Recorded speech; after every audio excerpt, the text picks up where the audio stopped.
All right. Hey, everybody. I had no idea if the sound was coming through or not. Probably not. If anybody is in the chat, if they can just let me know if they can hear us or see us. I hear you just fine. Well, that's fine. So either way, it'll be recorded and it'll catch up with the. So this is all new to me. So this is okay. Good. So at least two people here. That's awesome. That's all I need is at least two people that can hear me. Oh, excellent. Well, it's good to see everybody tonight. I know Head Canon was just on, and Yojo Jerkskin is probably already starting. So I guess it's starting to get real crowded in this space, especially among this group of folks that want to support each other and in our endeavors. So this is my first live that I've ever done on YouTube before. This will probably be a monthly instead of I know a lot of people they do weekly or bi-weekly because they're trying to get the those viewing hours up so they get monetized and all that. But I don't care about that too much. Head Canon doesn't care. Confirmed. Yeah, so no super chats because then you got to read the comments as they roll in, and that's kind of hard too. So I'll try to get the comments, but I wanted to thank my guest tonight, Chad from Is Chad being here. This is something that when I first discovered all of this through retro blasting, just kind of a little background there. It was kind of watching that, and then he started talking about this Action Force thing that was going to start, and then he introduced. Then I got introduced to this other guy named Analog Toys. So this crazy Brit that lives in Australia, and they started talking about that. Then I heard about this thing called the 3POA. Yep. And started watching that, and then from there I discovered Is Chad, and then kind of emboldened me. I figured if anybody could do it, if Chad could do it, then I can do it. So it's well,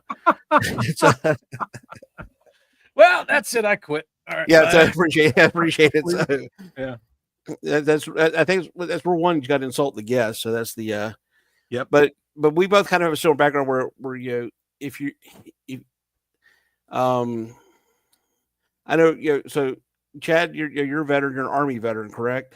Correct. So I'm a Marine Corps veteran, and the way I always learned was that if you didn't like somebody, then you just ignored them. If you took the time out of your day to bust on them, then that shows you at least cared about them. So unless it was really messed up and you make somebody like go apologize to trees for wasting oxygen. Have you ever had to do that? Or you had to go tell somebody go apologize to a tree for wasting the precious oxygen? Yeah, we used to do. I mean, there's. Can I swear? Yeah, go ahead. I'm not monetized, so. Well, it's all the fuck games, right? Yeah. So you tell people like they have to like can all the rocks evenly, and so they have to go over and turn over rocks, right? Yeah, all that stuff. You make them sweep the rain, rake the rain. Go get 100 yards of flight line. Get a bucket of get a bucket of rotor wash. Yeah. Blinker fluid, batteries for your ACOG. Go get a exhaust sample. That's all that stupid stuff. So but the other thing is that we both obviously we're all here because we like the toys. It's what it is. It's something that's never kind of left us. And so just to kind of so I'm from Jacksonville, Florida. And that's where I live. I was born and raised in North Florida. Man, what? I love Florida. I keep saying I'm going to go back, but I don't. So. Well, it's no income tax in the state. And actually got a lot of good opportunities for veterans and stuff like that here. It is the most friendly state to veterans. Florida, then this. Yeah. Well, this is like for population wise right now, it's California, Texas, and Florida is for veteran population. And it was supposed to be Texas was supposed to be 1, and Florida was supposed to be 2. Yeah. And then California was going to drop to 3. But then COVID happened and kind of slowed the migration down. But pretty soon it's going to be. Well, they're all going to be leaving now. Yeah. I mean, not to make fun of it, but no, it's a horrible place. I've been out there a couple of times. During my, so it's kind of like, like I was talking about in a little bit before we started the, we're both, there's about 2 years difference in age, between us. So we kind of grew in, born in the 70s, and the first half of the 70s was basically, leftover toys and cartoons and entertainment from the 60s and back. They were recycling. Then in about mid 70s, all this new stuff started happening. Yep. We had, of course, the big one being Star Wars. And, I remember I was 5 years old when I walked into a movie theater, and that was what they took me to see, was that. So that was like, and before that, when you get toys, you don't, before you're about 5 years old is when you really don't collect. You just, whatever toys you have or what somebody gave to you. Yep. That's what they thought. But then at that point forward, I think that's when I first started making decisions of what, I wanted for Christmas. There was a definite, this had to be, at least one of these things had to be underneath the tree, or it was not going to be a good Christmas. And for me, the original gateway drug was Star Wars, so was that about, is that around the same thing for you, or was there something else that you were like, or was it like the Hot Wheels or the, whatever? I remember Fisher Price Adventure People and Star Wars. And then it was Star Wars. It was like all Star Wars. And then Masters of the Universe came out.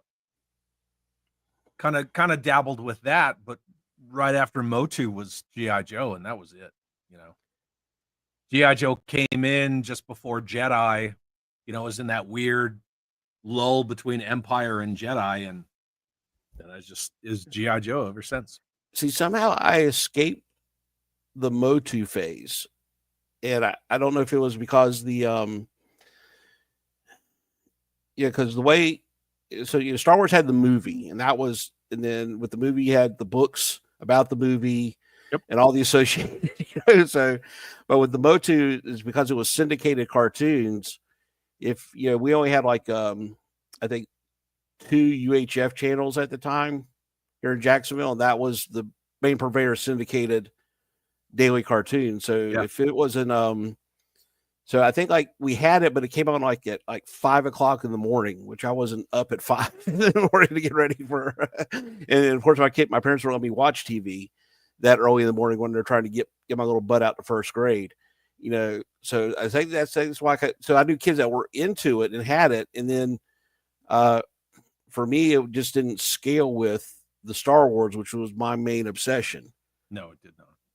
And for some reason, even though I had an abundance of imagination, I just couldn't let them play together for some reason. So yeah, that was kind of my thing with Masters of the Universe. Like, it was cool. I was never, swords and sandals, swords and sorcery, whatever you want to call it, that whole thing. I was never really into that. I wasn't really into D&D. I wasn't really into the D&D cartoon. I mean, Conan the Barbarian, because it was graphic and it was awesome when we were kids, but it just, none of that really did it for me. And then even when Mask came out, I loved my Mask stuff, but it was like when I played with Mask, it was just Mask. Yeah. Like I had a lot of lines that I could toy box all together, but yeah, I think everybody kind of has like that one true love, Yeah. You may get into other stuff. You may like the Rock Lords, but your one true love is going to be Star Wars or Joe or Transformers or something like that. See, you're always going to have one, like your anchor intellectual property. Yeah. And I know for my family, my father, he worked in radio sales at the time. So everything was commission based. So when we'd had a good month, things were good. So And so I learned very early on to take care of my toys because I would, I wasn't going to get, or like I remember I broke I had the X-wing Luke Skywalker, and I was playing around with him, and his head snapped off. Oh man! And I about had a fit over that, and so we wound up gluing it back on, and it had stayed fixed forever. Well, I mean, I have because, an infamous story where I smashed my 79 Death Star on Christmas Day. oh, I've not heard that story. You didn't hear that story? No. So, Christmas is 79. I got the Death Star, and I want to say it was already built. Like Santa Claus delivered it, right? And all I remember is that I was playing with it all Christmas Day. And then at one point, I decided to take my X-Wing and, assault the Death Star. So I freaking threw it as hard as I could, and I just smashed the shit out of that Death Star. And my mother replaced it. Wow. See, that was so so the birthday when I was 5. That I'm a November baby, so we got November and then December. Yeah, I'm October. And so I remember my dad, he'd bought this. I actually looked up online the other day to see if there was any available at a good price. It was this Schaefer U Drive thing. So it had like the the car, and it had like a chain driven magnet underneath it, and you had a cardboard thing you put on the top, and the car went around the town. So I got that for my birthday, but I had a birthday party, and my parents' thing was is that you have to share, So every got to play with this thing. I got to play with it a little bit. And so the next morning, it's a Saturday morning, I get up and I get this thing, and I'm watching cartoons, and I'm driving around this little and my sister, who's about 2 years younger than me, came in. She wanted to play with it, and I said no. So she walked around, looked at me, turned around, and sat down right on top of it and broke it. And my dad, I'd never seen my dad get so angry because that was like I think it was like a $20 toy. And back then that was like a lot. So the thing for us was if it got broken, you it either became battle damage and you lived with it, because you weren't getting another one. Yeah. So that was the thing. So I became very particular about my toys, and then especially the year that so that would be Star Wars came out, had come out earlier, and then Christmas it was all about Star Wars because it was hitting the shelves, and it was from there it was occasionally it'd be like your aunt would get you a Flash Gordon figure, 3 3/4 inch figure, because it's they don't know the difference, or the occasional Buck Rogers figure. It's all it's all Star Wars. So that would sometimes get mixed in with things, and you would use those as bad guys or background filler. But it was once you got them in there, it's like there's nothing else in there in that. So and I know for me, it was that my father, he was he grew up in the 50s, so it was all cowboys and frontier and stuff like that for him. So he never really wrapped his head around the science fiction, my obsession with it. So so was that, but so how much do your parents contribute to your collection? I mean, because they bought anything, but how much where it was kind of like something that this was cool, or they were okay with it, on the kept a little chattering quiet, or my mother, she busted her ass to make sure that my brother and I had good childhoods. And I will always be appreciative of how hard my mother tried. And she always succeeded at, just being that parent that wanted to give their kids the world. It didn't matter what it was. Oh, look, the man's here. Oh. She's in the other room. Oh, well, thank you for coming. Yeah, my love of toys is 100%. As I look around my room, it's 100% because of my mother. Absolutely. She instilled all of the imagination that I have, that I've always had, my appreciation for these things. every time I look at my whale, I think about, when my mom bought the whale when I was a kid, and the stuff that I have now that I don't want to say she couldn't afford, because I was that kid. I don't want to say I was spoiled. Like, Yeah. I did chores and I did what I was supposed to do. I was a good kid, but there's just some stuff that she never could get me, probably because of space, really. Yeah. Most kids didn't have flags because of the space, Yeah. but almost everything else I have in my collection, I'm like, yep, I remember when my mom bought me that. I remember when my mom bought me that. So, Yeah. yeah, So, it's so it's all my yeah. mother. My father bought me he bought me an Atari 2600. I remember Ooh. playing Space Invaders with my dad and my brother. So I was always told that's a fad that's going to go away. So why buy something like that when it's going to be obsolete in a month or two? Which was Yeah, code for I'm not spending that. Well, that was code for we're not spending money yeah, yeah, on something yeah, that I'd rather have you outside instead of, yeah.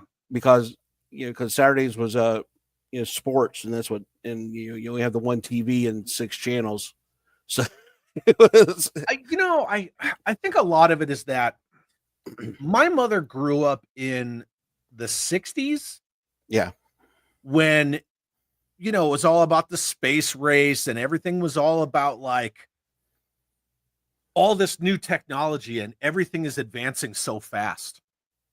I mean, look at all the technological advancements from, like, the end of World War yeah, II to, like, landing on the moon in 69. Like, everything just leaps and bounds. yeah, And I think that my mother was very much into that whole, oh, you want a Walkman? Oh, you want a Nintendo? Oh, you want a ColecoVision, even though you already have this other stuff, just boom, boom, boom, boom, boom. And I think a lot of it is because of the time frame when she grew up. And she loves Star Wars. She took me to see Star yeah. Wars so many times when I was a kid. So Well, many see, times. so my mom, she was, my dad was born in the 1940, so he grew up in the 50s, and my mom, she was born in the mid 50s, so she grew up in the 60s. So my mom was kind of more progressive that way as well, with the and her, her dad was in the Navy. My grandfather was in the Navy, so they also moved a lot too, which is how they ended up in Jacksonville eventually. So she was big on also too, whatever she had, whatever little, and she was one of 7 kids growing up in the 50s and 60s on a Yeah. Navy petty officer salary, Right, so right, right. so that was and there's some stories there. So she was real big on, whatever you got, keep nice, because that was you didn't know what you would get. So when they were able to do something that was uh nice for me, which happened. So you flash forward a little bit. So 70, 75, 77, that starts setting the seeing, the Lord scale has now been instituted across the land. Yep. Everybody's doing it. um you know then for me, 81, I think 81, I was in 5th grade, and this new thing hit. Well, it wasn't a new thing, it was a redesign of an old thing called GI Joe happened. And so I remember for my birthday that November, I got a rock and roll, the twin guns, Whirlwind twin battle gun. yeah, and a Mobat. Ooh, nice. And that's because my dad was a Marine a long time ago. My grandfather was a Marine, so now this was it was the military now. So this is something he could wrap his head around, So, uh, Yep. and then plus your TV at that time, it was all about everybody on TV. Uh, you know, Magnum, all those other guys, the A Team, they were all, from Vietnam. So that was, everybody had that kind of background. So that mysterious background Yep. going on. So I was kind of probably about 5th grade, so when was on the edge of, or what society considers the edge of toys, because the next was 6th grade, which you're going into middle school. So that's when GI Joe hit. That's where there wasn't a whole lot of Star Wars anyway, but that was going out. So it was, so then suddenly it all became about G.I. Joe for me in that first series. Yeah, I think that Joe was smart to take that year off between the end of the end of 80, springish 81, when they wanted to release the line. They were smart to take that year off and kind of work on things and refine their product. That was also where the file cards came in. Yeah. To wait until 82, because 82 was definitely that year off, mostly for Star Wars. Mostly, not entirely, but for the most part. Yeah, because before that I hadn't heard of anything like that. I think I remember seeing in like one of the piles of stuff I inherited from like an uncle. I probably had a couple of the 12-inch Joes with no accessories, probably just uniforms, no boots, but I didn't care about that because then I would have had to play with my sister and her Barbies, because then I could have, because they scaled together, and I would have been forced to to entertain her with that, and to me that was like, no, that's not an action figure, that's a doll. That's your Game Boy, and that's how they were marketing that stuff. Is that the 3 3/4 inch, that was action figures, and you didn't call them dolls, but we know now it's all it's all plastic and has no souls. It's a doll. All I ever hear is Kirk Pazigian. This is not a doll. This is an action figure. But Barbie likes Joe better than Ken anyway. So, well, for a fifth grader though, that's not, that was I had somehow acquired a 12-inch Boba Fett from the Star Wars. That was the only one, and the one time they forced me to play with my sister because I had something that was scaled to her stuff, Boba Fett showed up and Barbie had a bounty on her head, and so I got in trouble for for for that. So the but then we did, and this is which was I thought was amazing about Joe's. There was no, at that time there wasn't any media that supported G.I. Joe, because I think it took a while. I think it was like a few months later the comic had come out. Yep. And then, and aside from that, that was it. And then the file cards, that was looking back, I think how brilliant that was, because and back then in like that 82, early 83, Joe definitely had synergy. It wasn't until Sunbow came in and they kind of had a lot of leeway on their left and right limits to do it the Sunbow way, but you can't have the same stuff in kids animation that you have in the comics, but they did radically change some stuff. Well, for me, the cartoon was also kind of a hit or miss thing, because it was we had gotten cable for the first time around that time that came out, and mainly it was because it was the old boxes with the little slider cable on box. it, and we got it because Star Wars had came out on HBO. That's why Dad said he got that, but really what he wanted, his mom wanted the movies, he wanted ESPN.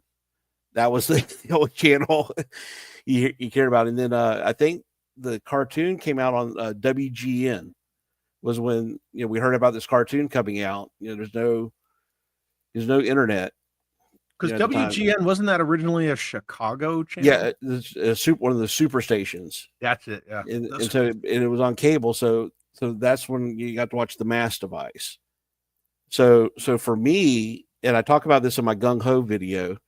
So for me, the canon of G.I. Joe was the comic. Yeah, because I was reading the comic, and because Hama wrote the comic and the file cards, that all kind of gelled together. Whereas the cartoon was kind of, they had a little bit of leeway, the cartoon was definitely more interpretation. Yeah. And then eventually, I think it came out where it was syndicated locally, but it was again at one of those weird time slots where either it was before school or just as I was getting home from school, and you couldn't catch it because somebody else needed the TV, or it was just a weird spot. So sporadically, you couldn't which was okay for the cartoon because it's not like a comic book where you got to read every issue. Yeah, the cartoons are their own self-contained thing. So, so what were you? So with you, what were for Joe? So in those early years of Joe, what was kind of that looking like for you in your collection? Joe? Yeah. I mean, once I was in, I was all in. I can't remember when and how I started getting all the stuff. I can't say like, oh, well, I got, the Vamp. I just remember that Flash was my first Joe. And then I have memories of, I think I got the Ram when I got Flash. Again, I'm not 100% on all that stuff, but I do remember, we would go into like an Eckerd drug, when we lived in Florida, because we lived in Florida back in the 80s, and we would go into like an Eckerd, and then I would find like this figure and pick him up, or I would find that. I specifically remember I found a Jedi Knight Luke Skywalker with a blue lightsaber and an Eckerd on an end peg. But we're not talking about that. We're talking about Joe. I remember getting it all. I had, man, my room was nothing but toys. Yeah. And it wasn't even toy boxes. They were just everywhere. I don't think a lot of people fully understand that. Like, this stuff was everywhere, literally. Like Eckerd drugstore. We got a lot of my collection from Eckerd, Woolworth. The little beach town that we lived in, we only had, I mean, you're talking years before Walmart, right? Yeah. So there was no such thing. I remember when Walmart first came to Vero Beach, Florida, and everybody was like, what the hell is that place? I don't want to go there. But you would go to like Woolworth, you would go to Eckerd. There was one mom and pop local toy store near the One Screen movie theater. And that's where you would go, go in there. They'd be like, oh, well, we're getting more next week. Okay, come back next week. Yeah. All the time. It wasn't until I would go back up north with my father when we would go to a Toys R Us. And we would go to the Toys R Us in Bridgeport, Connecticut, right off of I-95. And that's where you see from the floor all the way to the ceiling, just boxes, just toys everywhere. See, we had a store called Pick and Save up here in Northeast Florida. It was kind of like a Kmart, the budget Kmart. Oh yeah, Kmart too. I didn't say Kmart. Which we had a Woolworths too, so that was kind of like the toy aisles there. And excuse me, and I think it's just like I said, this stuff was just everywhere, and even kids that didn't like it, or the kids that got everything, no matter what it was. Everybody had in the chat just brought up Caldor. Caldor is freaking old. School. Caldor's old school. Man, I haven't thought of Caldor in God knows how long.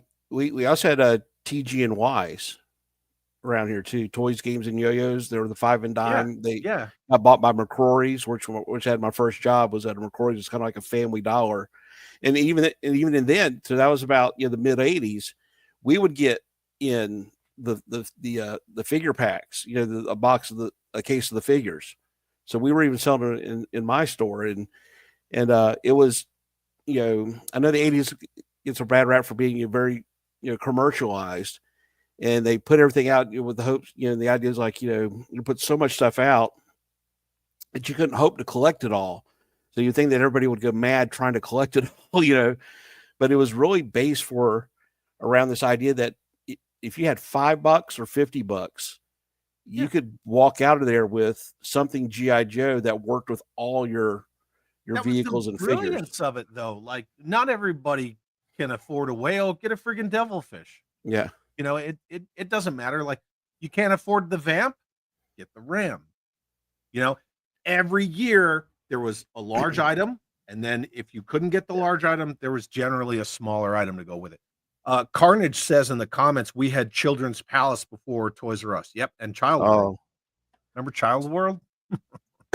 Yeah, well, we had I never got to go to them as a kid, but we had a Toys R Us and a Lionel Play World. Lionel, yeah, I remember Lionel. and then you had KB in the mall, and Circus World was another one.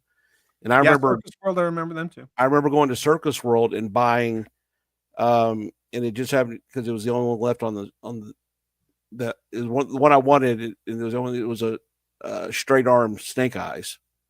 I bet you wish you had that now. Oh yeah, that's all gone to the wind because I've really lost a lot of stuff over the years, and I've kind of had to rebuild. And a lot of that, as you get high, so progress into high school, and it was kind of one of these things that my parents probably had kind of hoped that the toy phase would die, but I would every time I go to the store, if I had money, especially when I started working and earning my own money, I'd go across the street to the Pick and Save on my lunch break, and get a, especially once Destro put out his army. I was all about Destro. He was my favorite one. So I would pick up a figure or pick up a small vehicle because I couldn't afford the space for the larger vehicles. But with this conversation that we're having right now, and HGC just said the mention of Circus World has some. Oh, do you hear her? Do you hear her? She just walked by. HGC just said the mention of Circus World has somebody. Yeah. Hi. How are you? Good. Thank you for allowing him to take some time and play with me tonight. Always. I brought Odie. Yeah, and she brings the dogs, and then that's fine. Yeah, dogs are hanging out. Yeah. That is a beautiful dog, though. Yeah, she is a nut, dude. Oh yeah, she's a nut. She's big though. Oh, Kent says hi, ma'am. Hi, Kent. Yeah, that's it. Talking about Circus World and Child World and Children's Palace and all this stuff, KB Toys. I'm an opener. I love to play with my figures, my dollies. I play with my dollies. Yeah. But I have to say lately, over the past few years, getting carded stuff, I find it cool because I've got all this carded stuff with price tags from all the different toys, toy stores that we would all go to as kids. Come here. Sorry. Did you ever do any mailaways? Oh yeah. Yep. Duke Cobra Commander. My first Major Blood was the mail away Major Blood because he was mail away in '83 before he was available in '84. I did Duke and the Manta. Oh yeah, buddy. Yeah. I still have a little box because it's Florida, and then once I got that, I was able to leverage that because my dad. I needed a torpedo. Yeah, because we're going to go out to the beach. And I think that was also the year I got the APC for Christmas. So APC is so cool. Yeah, so Christmas that year I got the APC and I got the Dragonfly, and then I got a few more figures with that. Yeah, the Manta is definitely. When I reacquired this as an adult collector, just like, man, I remember when I got this thing in the mail and I was like, look at how cool it is. Yeah. And you could break it down into a backpack. Yeah. And it fit on the pack. Didn't care. It looked weird, but it was just. Yep. Yeah, that all fits. Yeah. It's silly, but it's fun. That's another brilliance of G.I. Joe. The flag points. All the direct-to-consumer stuff. Again, all Kirk Bazigian. All that. The guy's brilliant. He's so brilliant. I don't think that Kirk gets enough credit for all of the stuff that he built into the line. Yeah. Blueprints. No, nobody says, "Hey, Kirk, thanks for blueprints." It's just like, oh yeah. So I don't know if you did this too, or I was just a really weird kid, or people in the chat did this, is when I would go to play with my G.I. Joes, I would have an idea of what I wanted in mind, and I would actually pull out the file cards and go through them and choose figures for the mission. Yeah, absolutely. And then I'd break out the the blueprints and go over. This is the vehicles I need. So it was a very hands-on, like you really commanded those. Yeah. Excuse me, those troops. And that's again, right? Daring, highly trained special mission force. You pick the Joes for the mission based on whatever creative idea you come up with in your head for your playtime. And then plus two was also, there. I mean, it was especially those early ones. It was, you had this. I talk about so I just did the video on the classifieds Leatherneck. I picked him up and then it's a great for what it is. It represents Leatherneck from 1986 very well. My only issues though are, I think with classifieds, Hasbro, once you up a figure like that to a 6-inch scale, they see a lot of room to add details, and they screw the details up. Especially that was the, I'm kind of picky. It's a Marine figure, so they did like a cool detail, like the vest is very much like back in the mid '80s. That was when tactical vests were first becoming a thing. Flak vest. Well, it wasn't a flak vest. This was a load-bearing tactical vest. That's what he has on? Yeah. But it was very much a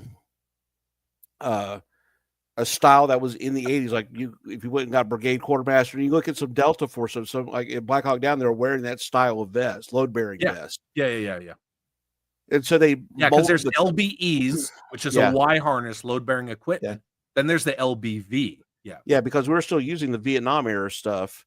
Like I remember when I went to boot camp in '90, it was still the H harness and war belt that was straight out of Vietnam. And so because he was Force Recon around that time in the '80s, all the special forces were experimenting with stuff for the next one. So then they took the BDU collars and molded it into the vest.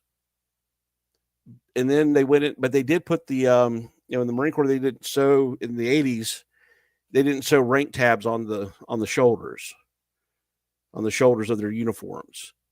We used the pins on the collars. Yep. So they got them in, and depending on how you look at it, it looks like they got the rank right. He was a gunnery sergeant with the 3 up and 2 rockers underneath. But then for some reason on the shoulder, they put a Army Staff Sergeant rank patch on his shoulder. So it's the 3 up, 1 down, with no cross rifles in the middle. And then because they can't use,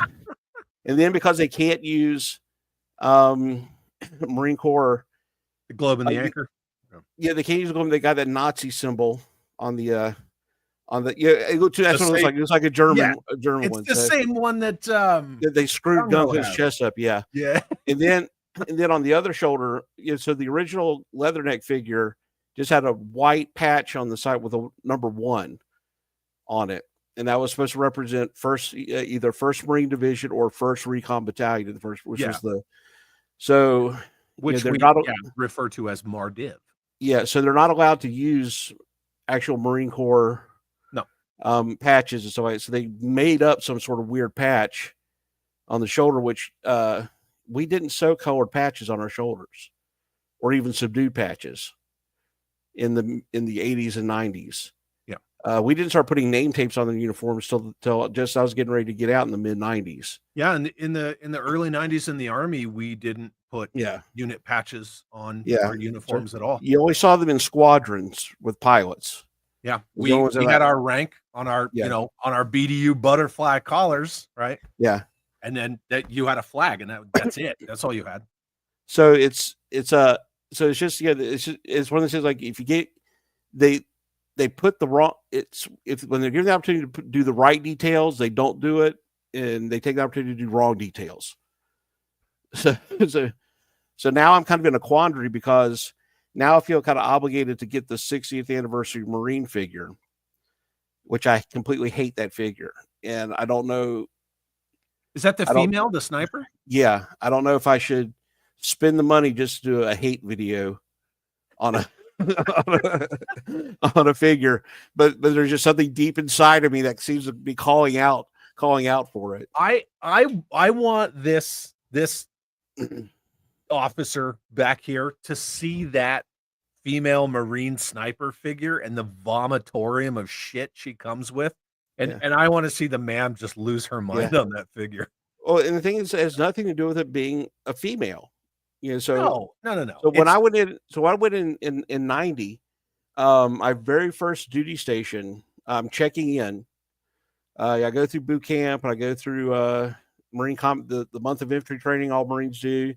I go to my school and I showed my first command and I'm sitting there waiting for my NCOIC for my shop to come pick me up. Yep. And they tell me that, so I'm in the support system, the support part of the Marine Corps, where that's where a lot of females were at. So they told me that your Gunnery Sergeant Palmer is coming down to pick you up. So your NCOIC is a female. Is that going to be a problem for you? And I'm like, no. Why should it be? She's a Marine. So my malfunction with this Marine figure is not the fact that it's a female.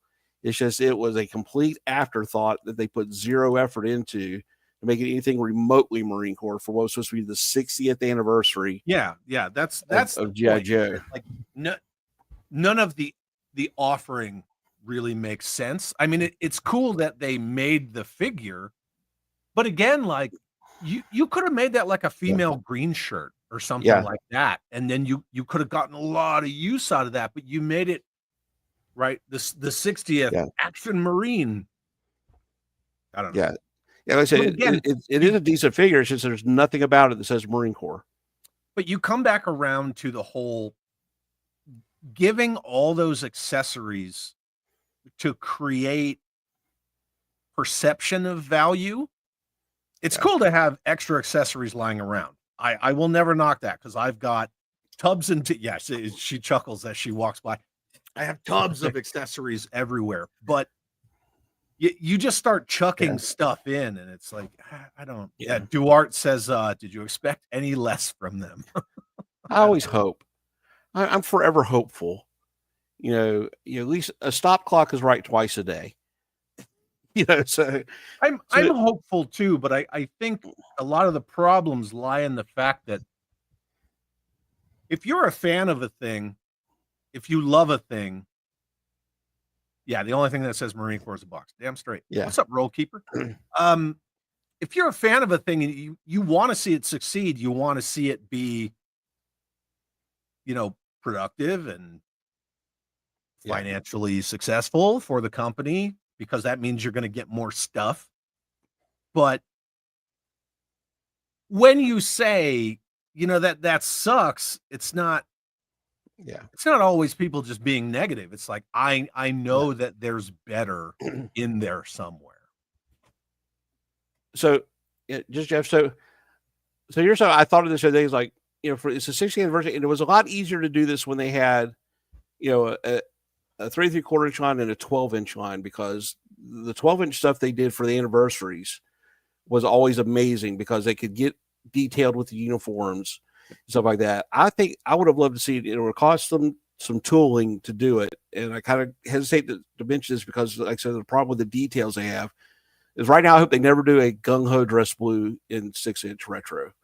Wait, just wait. But I thought I was thinking that, but what I thought would have been cool is that for the 60th that they could have done at least one figure in 6-inch in like the dress uniforms of the current military, but have like Duke in the greens and pinks that they have today, and like Ace in the Air Force uniform, and Gung Ho the dress blues, and and then throw somebody in Space Force now, just to do that. So the man goes and cut her in his Coast Guard uniform, so it's a even though they're not DOD, but still I think can you imagine getting a stalker in his green beret dress uniform? That would so but speaking of which, so now we're progressing, and the collections are growing probably, and if you're like me, that by the time you graduate high school you probably had a good sized collection of stuff, or did you start thinning that out as you started discovering girls and cars? And it was a bit of both. I mean, there was some stuff that I kept, and when I got into girls and skateboarding and music, some of the toys went.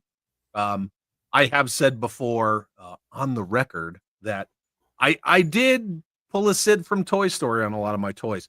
Before we move on from it, Yeah.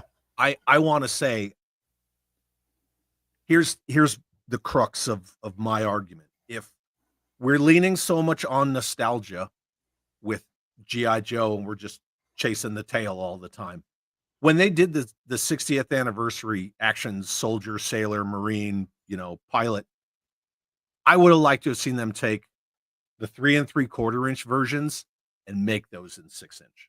Yeah.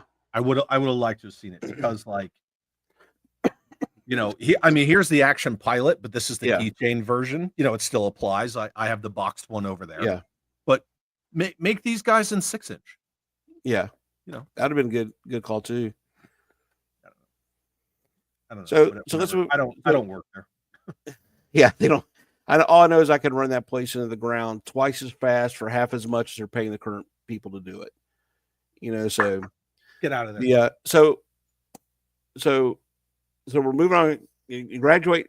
I don't know. Did you go in the military right after high school, or did you take some time off to grow your hair out, find yourself? Yeah, I effed around a little bit, and then I went and got my EMTI. And when I first joined the Army, I was not infantry. I was a combat medic. Okay. Yeah. So, but I went to school and then I went into the Army. So what kind of shocked me about the military, the Marine Corps is exactly as everything I expected. I went in with a lot of good. I had people that talked to before I went in. They gave me a good picture of what it was really going to be like, and had some good drill instructors that sat us down towards the end of boot camp and said, "Listen, once you leave here, the fleet's not like boot camp. It's all this would technically be the ideal of discipline, and but then you go together and everybody's got their own agendas and stuff like that. So I kind of had a realistic view. But what surprised me though, when I first got in the military, was the number of, for lack of a better term, nerds that were in the military. Because you tend to think that it's about jocks and which we had those kind of guys in there too. But for the most part, I'm in there. Maybe it's because I was in the air wing side of things. It was a more technical side, but it was like now for the first time ever, I'm playing Dungeons and Dragons because there's a group of us that would get together and do that every once in a while. And I got into model making, because part of it was because there was no, even though there was still G.I. Joe and other things, there's really no place to keep all this stuff because I'm moving to the next duty station, and plus they just don't give you a whole lot of room to to store a lot of this stuff. And plus action figures had changed. We were starting to move away from 3 3/4 inch. Playmates was I started collecting the Star Trek Playmates because I was really big into that. So I was swinging back into sci-fi, with that. So what did Private Chad, during his his collecting, his starting out, or I'm sorry, did I say something wrong, or is it? No, you said Private Chad, and I'm like, yes. What? Yeah. So him now coming out of getting started in this new military lifestyle. What did collecting kind of look like for you around that time? So it didn't until like 95. 95 was when Power of the Force 2 came out, and I really wanted it. So I got a part-time job at a Walmart in the toy department, and I approached my NCOIC about it, and he said, I don't care if you get a part-time job, just keep it to yourself and don't miss any formations or anything like that, and we're good. So I got a part-time job at Walmart while I was on active duty, so I could be the first one to get all these, right? Because Princess Leia was a friggin' chase figure. Oh, right? yeah. And I had her right away. And I kept that job for, I don't know, 6-8 months, somewhere like 9 months ish, or less. Yeah, I mean, just to buy toys. So that started Savage around that time. Generation 2 Transformers. Yep. And then of course you had all the movie stuff that was reusing Hasbro molds was coming out too. So and I remember Power Force. I was still in because I got out in 1995, November '95. So I was kind of the end of my turn, getting ready to head back home. So yeah, so in Power Force, that was a big deal because that was it was actually very exciting to see Star Wars on the shelves. You know, especially since because they just ripped GI Joe away. Yeah, from everybody. Yeah, Black Tuesday, November 1994. Yeah, I remember reading about it in Toy Fair because Toy Fair because I really got big into comic books too. Before in high school, it was mostly GI Joe. Then towards the end of high school is when I started. You know, can you read Spider-Man or Superman and stuff like that? But then X-Men caught me, and then I started getting more into. And then you know, McFarlane launched his own Spider-Man title, and then I had a few of my favorite titles I had started reading before going into boot camp. I remember I got injured in boot camp and spent a few months in the medical platoon. Oh, and so one of the care packages I got somebody got sent me in the current issues of New Warriors because that was one I was into, and a few other, and Ghost Rider and stuff like that. So I actually got a few copies of comics, and comics were easier to carry around from place to place too. True. Yeah, HTC is asking if anyone got into Vortec, which was like that post-mask rip off. Yeah. Not really. I never got into Vortec. Yeah, but again, that was if it was out there, I probably wouldn't because what didn't scale with thing. That was the thing. I never got any mask, even though I always loved that Condor. If I was going to get a mask, that Condor vehicle is what I. Yeah, here's Brad Turner right there. Yeah, just sitting there. Yeah. So then Star Wars hits again, and I'm just getting out of the military, and actually I just want, and that was kind of nice, to have a time really where you would think there would be a stigma on that kind of things, and for me there was no stigma because there was other people collecting the same as I would bump into the same people with shaved heads, and in our local Walmart we had near our base, hunting for the same stuff I was hunting for. Right. Yeah.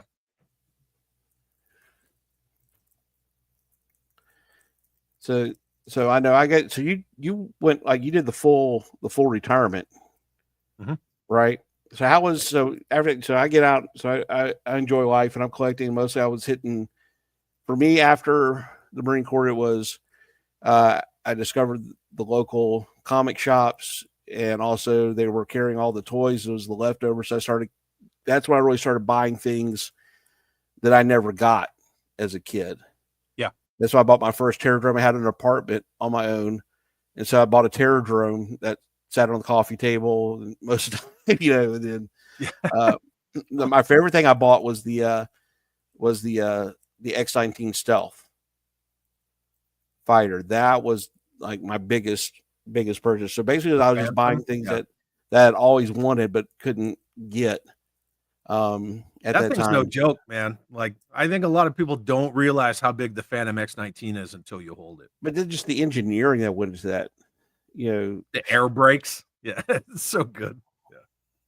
Yeah. So and plus I spent the past 5 years of my life working with aircraft, so that was my jam. So that's what I started doing. But you're still in during this time, and so you said about 95 is when the collecting started kicking back in again. Yeah. Right. Yeah. 95 really reignited my passion for collecting.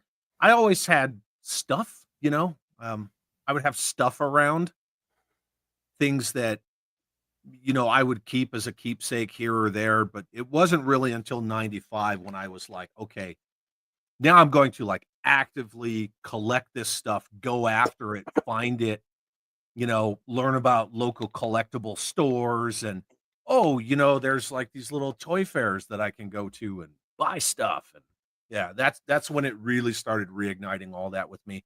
Plus, in the mid 90s, you had the death of Superman, and you had Batman Nightfall, and all those awesome runs of comics and everything. It just felt like it got reinvigorated back to like 84.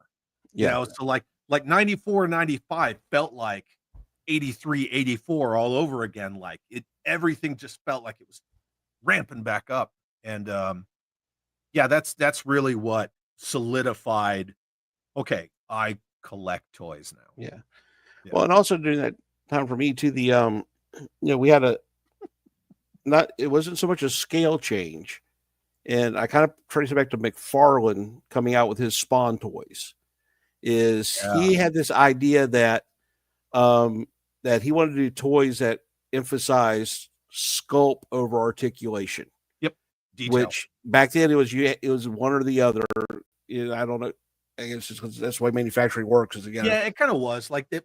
But him and the deco hits, the attention to detail, all that stuff. The articulation sucked. It sucked. Yeah. Like I still have some of those, and they're like this, like you're only getting. But it influenced a lot of the other companies because then that's when Toy Biz started. Oh yeah, coming out, and they were doing that semi sculpt poses. So they tried to blend the articulation, but their thing was sculpt poses, and if it leaned more towards statue than figure, then it had to have some sort of cannon or arm flick or something like that. Action figure is what they call it. And so like for that, so the only thing of that kind of stuff I really collected was the Iron Man figures, because I'm a huge Iron Man fan, and I loved it because it had the snap-on armor style too. So that was my big thing. But then for me in that middle of that period, I had a group of friends, and we were playing a role-playing game called Twilight 2000. I don't know if you ever heard of that. It's basically the premise is a post-apocalypse. It's post as in right at the day after the apocalypse. It's a military free-for-all. And so I had rolled up a character, and I was digging through my old Joes that I had to see if I could put together Kit Bash 1 to represent my character, because nobody was doing that figure. So, and I went to the store, and at that time Hasbro had re-released 12-inch figures. There's the Hall of Fame, but then there's this other company called 21st Century Toys. Oh God, yeah. And I fell down that rabbit hole. So suddenly now I'm a 12-inch figure collector, right?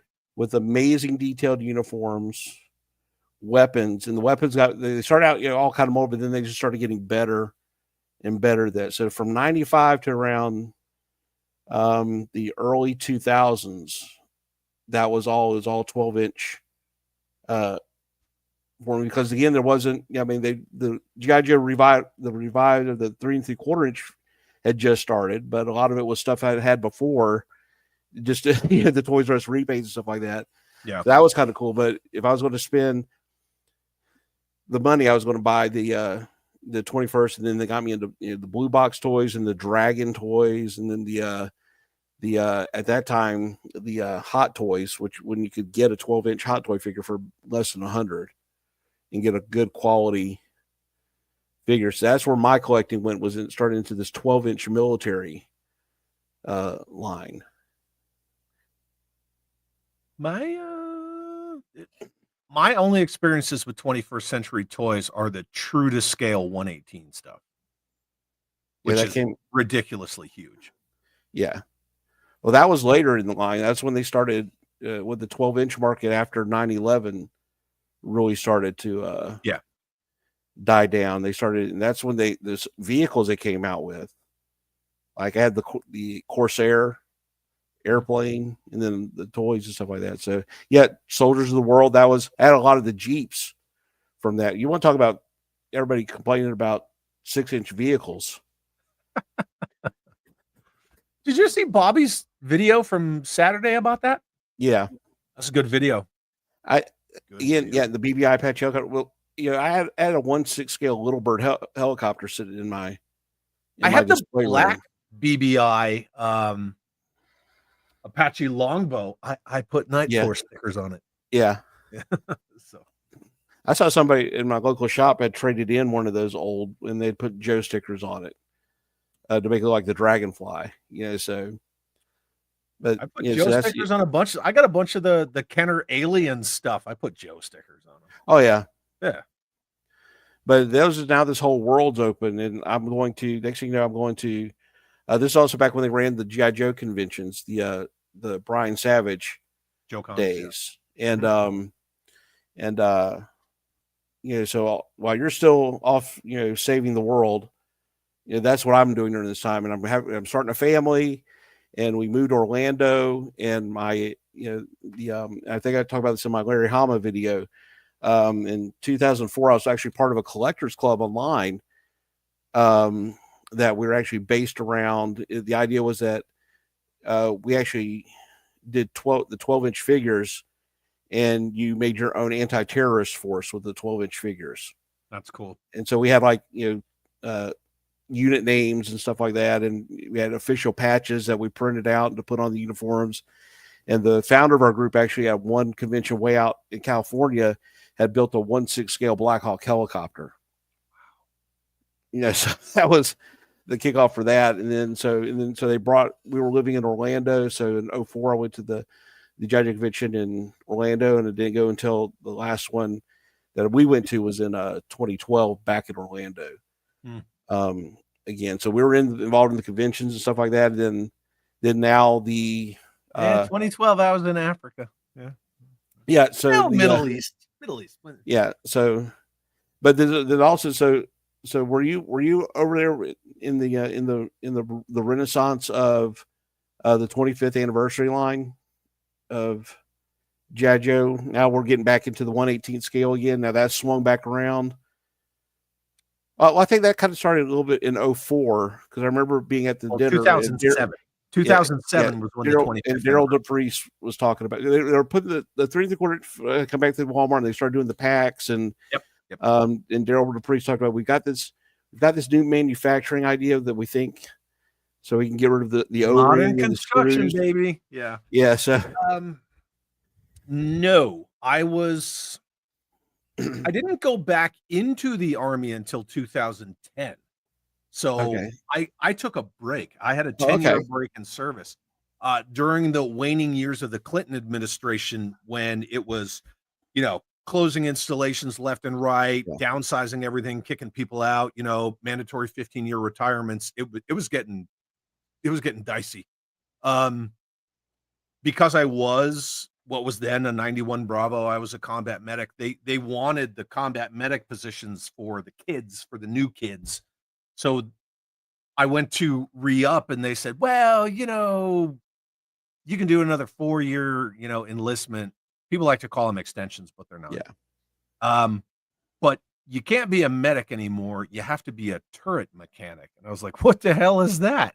So because they cross over very well together. Well, yeah, exactly. I was like, I don't know what that is. I'm already a freaking combat veteran, and you want to make me switch MOSs? Like, no. So I got out in 99. I was on inactive ready reserves because, you got to do 8 years no matter what. I was on inactive ready reserve, and I didn't come back until 2010. So no, when I was just playing music professionally, just touring everywhere, yeah, we would always go toy stores, comic stores, whatever. Like, we would go into Toys R Us's. If we hit a town or a city and they had a Toys R Us or a KB, like, we were buying toys. So luckily, one of the other guys in my band, he's a big Masters of the Universe and Star Wars guy, and I'm a big Joe guy. So we would always go, we're getting paid to drive around the country and play music and buy toys. So yeah, it worked out. It was a good deal. And you're talking, Spy Troops, Valor versus Venom, or whatever. Like, all that stuff was still around. And then you had the 25th stuff on the shelf. So I was buying toys like mad. Well, that's our freaking tour bus would just be full of boxes of toys. Yeah. So in 2001, late 2001, my first son's born. So now I had kids, and so it's kind of one of those things that's if you raise them right, they'll like all the things you like, type of deal. So it's kind of and then jump forward between 2001, 2012. There's 4 kids now all sprinkled in there, and during that time, my oldest kid now he gets the Transformers bug, and like he's like, which I never really got. I mean, I grew up with Transformers, read the comics, but they were just way too expensive when I was growing up, to get. Yeah, I had a shitload of them. Yeah, but he had a parent that enabled him because of I didn't he didn't have I wanted him to have what I didn't have, so. And like now he knows more about, like, he knows all kinds of obscure crap from with the internet now about Transformers. So if I ever have a question about even G1 and all kinds of stuff, he knows all that, all that stuff. And then the other kids are more video game oriented, and stuff like that. And then but they've always known me as dad, so I'm collecting. Then as time goes on, again, it's excuse me, we had so I had like a large Star Wars collection and 3 3/4-inch Joe collection. Right. And then just as things ebbed and flowed in our life, when we lost our home in Orlando in the 2008 crash and had to move back in 2012. So I wound up having to leave a lot of stuff behind, that especially more 12-inch. I tried to keep as much as the 3 3/4 as possible. Then that was a rough time. We're trying to restart family, and then I wound up having to sell all my Star Wars. And there's a lot of the clones and army builders and stuff like that. Then vehicles. That's when that started hurt, when I had to sell my TIE fighters, off. And then I was still hanging on to the Joes because a lot of it was, all my older Joes that didn't have a lot of anymore, but I had a lot of, because I could go to the store and I could just pick one up off the shelf. A lot of the 25th anniversary, and then the whatever the first Joe movie was, the Rise of Cobra, the Pursuit of Cobra, and vehicles and stuff like that. And it just got to the point one day where I had to sell all that. The only thing I kept of that is I kept a Ghost Hawk and 2 Steel Brigade figures from that. Can't go wrong with that. Because I really like the Skyhawk, and actually I've got a PowerPoint I've been working on for years where I went through, in fact, took every version of the Skyhawk and have assigned it an actual designation number, and then this is what would be the A model, and this is what would have changed to make it the B model, this version, the B model, all the way through. And stuff like that. And then Star Wars, I kept. Do you have? Sorry to interrupt you. Yeah. Do you have the Steel Brigade Ghost Hawk? No, I don't. So what the only ones I have, because I've been trying to find good examples put together. I have the Ghost Hawk that came out, the first one where it was the new design as the Ghost Hawk. It came with lift ticket. I don't have lift ticket. Yep. And then I found a Sky Patrol Ghost Hawk, only missing one missile, and it has no decals.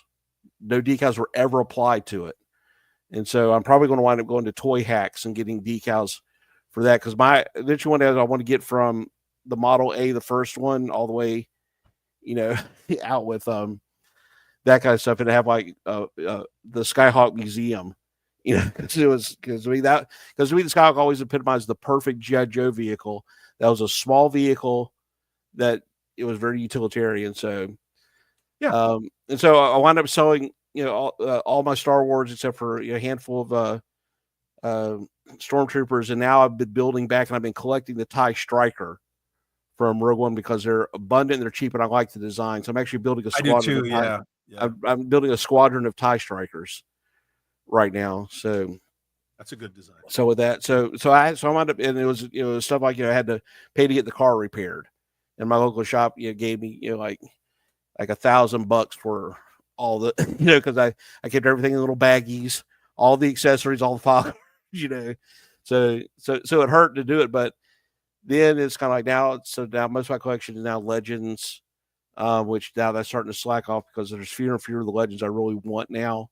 Now I'm just completing teams, and then of course I've now swayed back to the military with the Action Force, and again because it hit every Bobby paid attention when he was at Hasbro of what made Hasbro great. even though everybody around him seemed to have forgotten about it.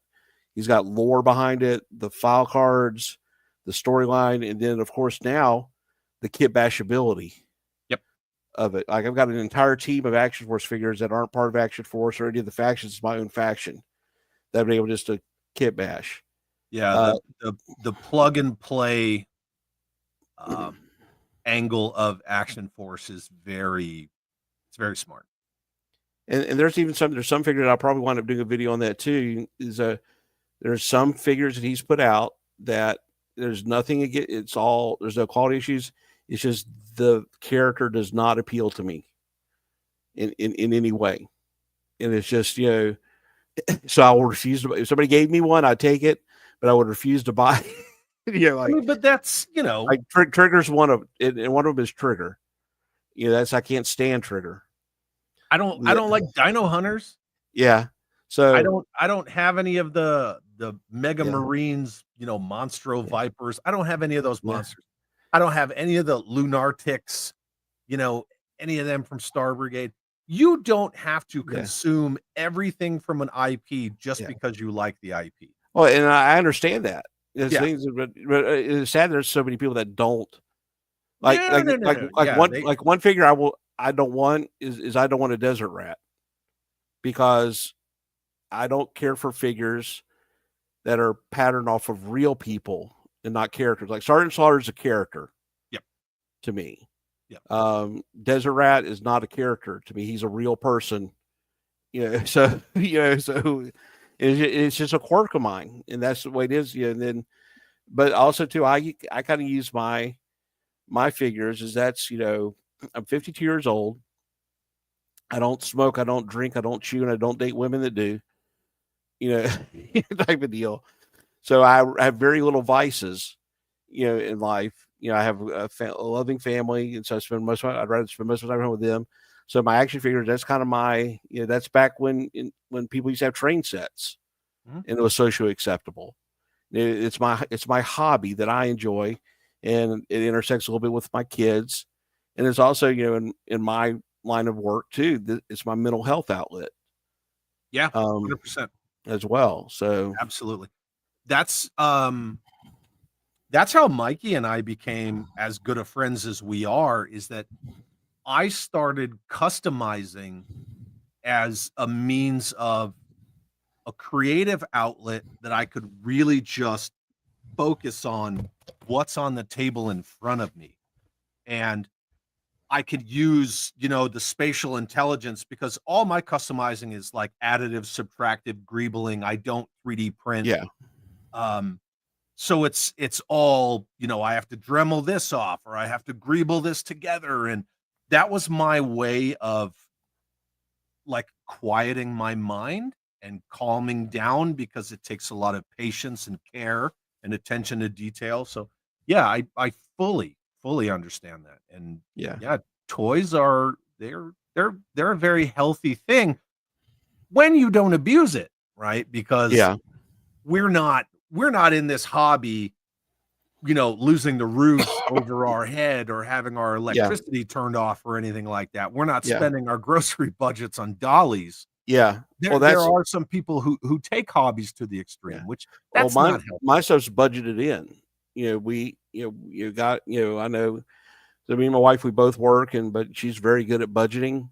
She's the person that actually still uses a notebook and figures things out, even though I keep telling her, do it in a spreadsheet. It's so much easier. But she loves that tactile, and so I'm not a guy that's, I'm not one that sneaks in packages, to the house, what's that underneath here? It's like,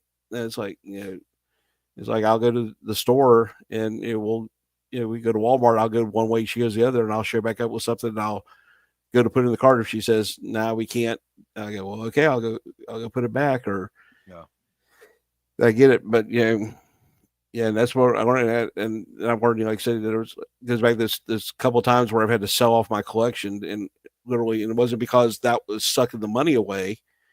That was because of other things that had happened, and so it was time where I could either, life buy happens. groceries. This will buy stuff that will get us through it. Yep. And I don't regret it. I cry sometimes, but it's I wish I had that back, but it was done without hesitation. So like I said, all this stuff could burn down tomorrow, and I would just restart with just get online and order some recon troops from Bobby, or go to Walmart and get that there's Iron Man figures that are still sitting on the shelf that they can't sell, and start. I've had to start again so many times in my life, especially when it comes to collecting, that I've proven I can do it and be okay. I could do it again if I had to. I would like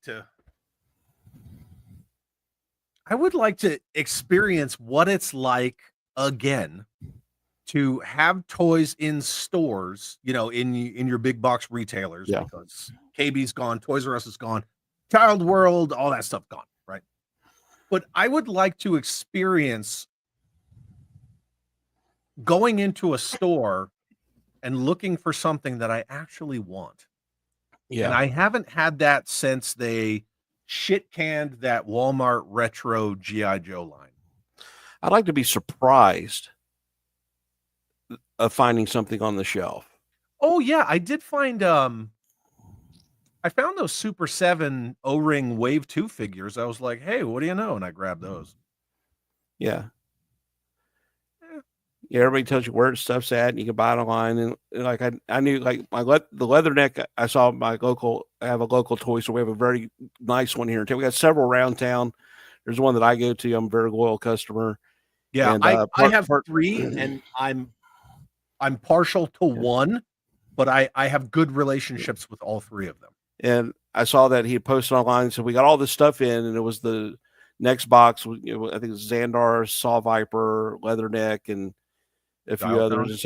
So the next day I go in there and I head straight back to the Judge, because that's what I was there for. I didn't stop at the Star Wars or the Legends, Yeah. And I'm looking. He's like, which one are you looking for? And I was like, Leatherneck. It's like, I figured that's the one you're looking for. He says, I've gotten 3 in, and 2 of them already sold. He says, so I was holding on to this one in the back just in case. So he went in the back and got it for me. He says, the only one we did get, so we didn't get Dial Tone in. And which I would like to have that Dial Tone. I thought it was a pretty good figure, but if I got to get Leatherneck or Dial Tone, I'm getting Leatherneck.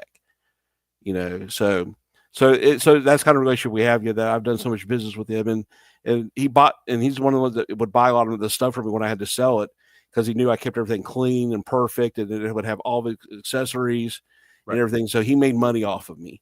So I made a good amount. So that's kind of relationship I built up over the years with this. But that I wouldn't have purposely knowing that's where, if I was going to find a Leatherneck, that's where it's going to be. Otherwise, I was going to have to wait on eBay, or not eBay. I never buy anything off of eBay. Amazon. Yeah, Amazon, or or the stores, because it's just been so. And I come from a time, like I said, this retail environment is just weird, and it's not just in toys. If you actually spend time going around stores and looking at shelves, you see a lot of empty spaces and pegs in stores of just everyday items. And I was taught when I worked retail that you never wanted an empty space, because that means you weren't selling something.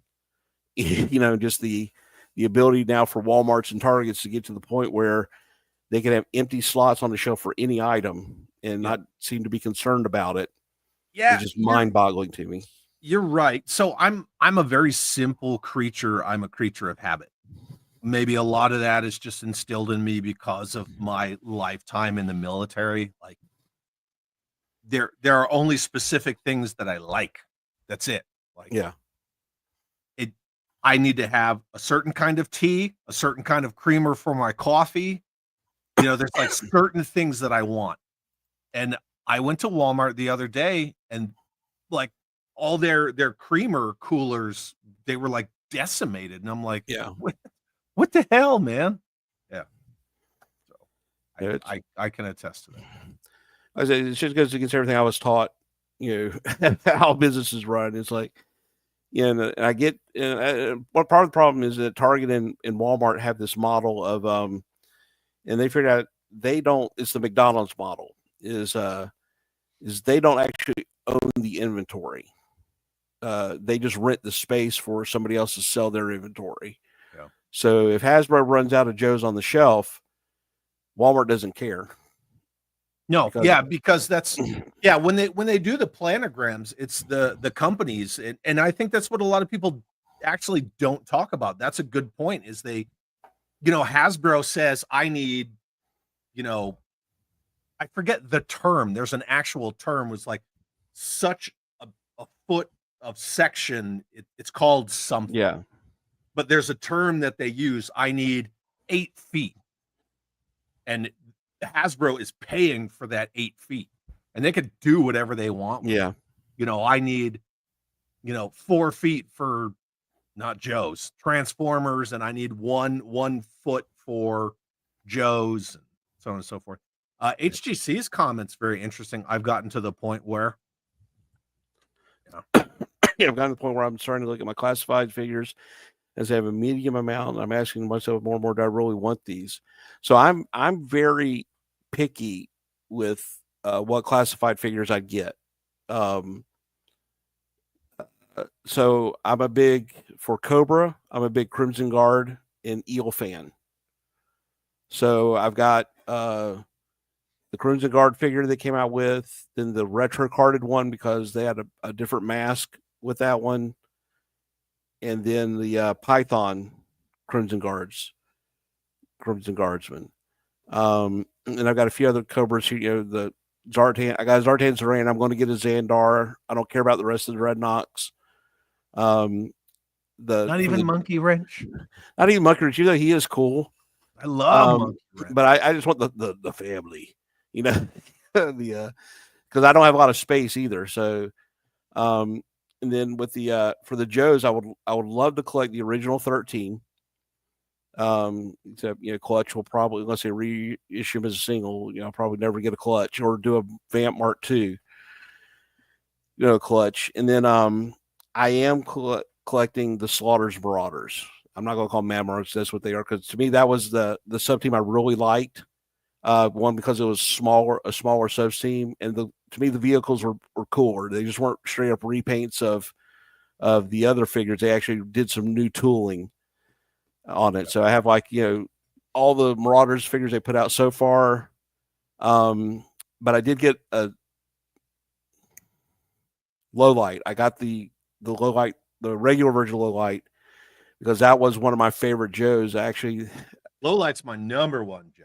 Always. So he sits right here next to me. We did a youth trip to Dallas, Texas, when I was a teenager going to church, and so we were in the mall there in Texas. And me and my buddy were big G.I. Joe fans, Kevin. And so we were in KB Toys, and we're looking at the Joes, and they had a display where they had hung from the ceiling like a ribbon, and they had safety pin cards of Joes going from the ceiling down. And I looked up, and he wanted Lady J, and I saw Low Light. And the thing was, he was a tall guy, and so I was like, well. And they were way up at the top. So he actually got down. I got on his shoulders. And so 2 teenage boys gave me toys. Yeah. And I'm up there getting them off the peg to get. And that, and I was very sad. I love the 25th style low light that they did. I thought that was the best one, even from the original. This one? Yeah. Yeah. With the pack and the rifle bag and all that stuff. That's Mr. Vala. Yeah, I heard that. So I like that they basically just copied that for the classified one. Well, of course. So I got that one too. Of course, they're going to do that. And then when they did the Mad Marauders version of them, they didn't do the accessories right. They just didn't. Why didn't you just give them the same accessories again instead of short them on that? So probably what I'll do is when I do the hate video on the Marine, the 60th Marine, I'll take those accessories and give it to the Marauders low light. So my long story short, I'm very picky on which of the classified figures I get. One, because a lot of space, and like I said, there's a lot of disappointment in those figures. Like I said, I got the retro carded Gung Ho because I have a special attachment for that one.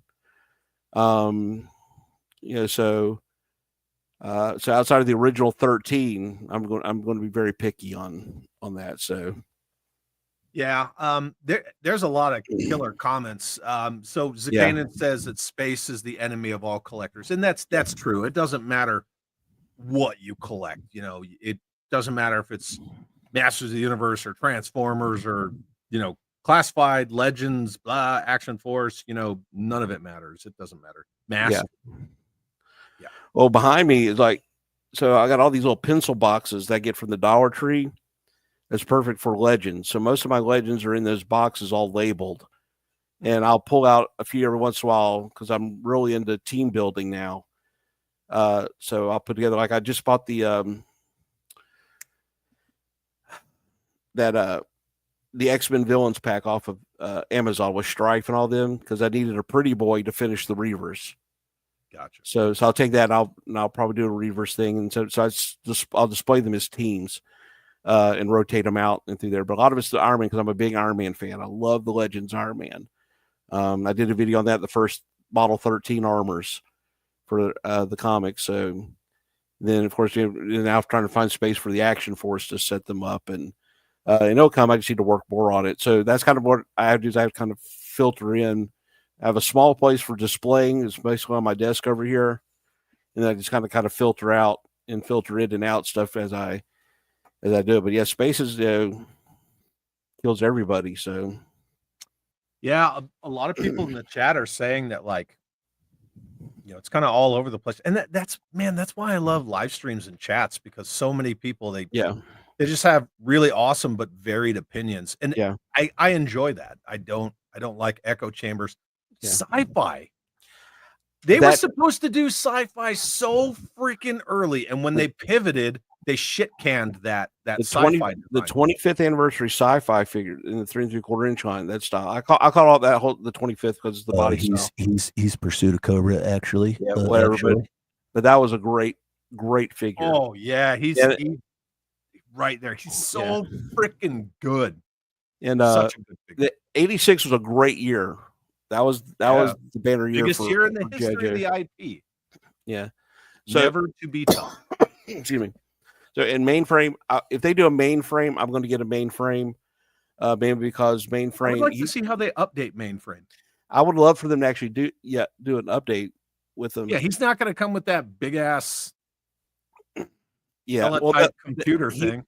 No, he will come with that because they can't because you'll have a group of people that want exactly the way it was, and this would require Hasbro to think. See. But I want mainframe 1 because he's Durana's boyfriend. No, he's a retread. He originally started out in the Army, and then retreaded into the Marine Corps. And he's Durana's boyfriend. Yeah. So yeah. Where the Role Keeper? Where the frig is Flash? I don't. Yeah, Flash, because you can get with Flash. You get Flash. You get Grand Slam. And you get Bombardier. Is that it? Which one? Bombardier. Yeah, yeah.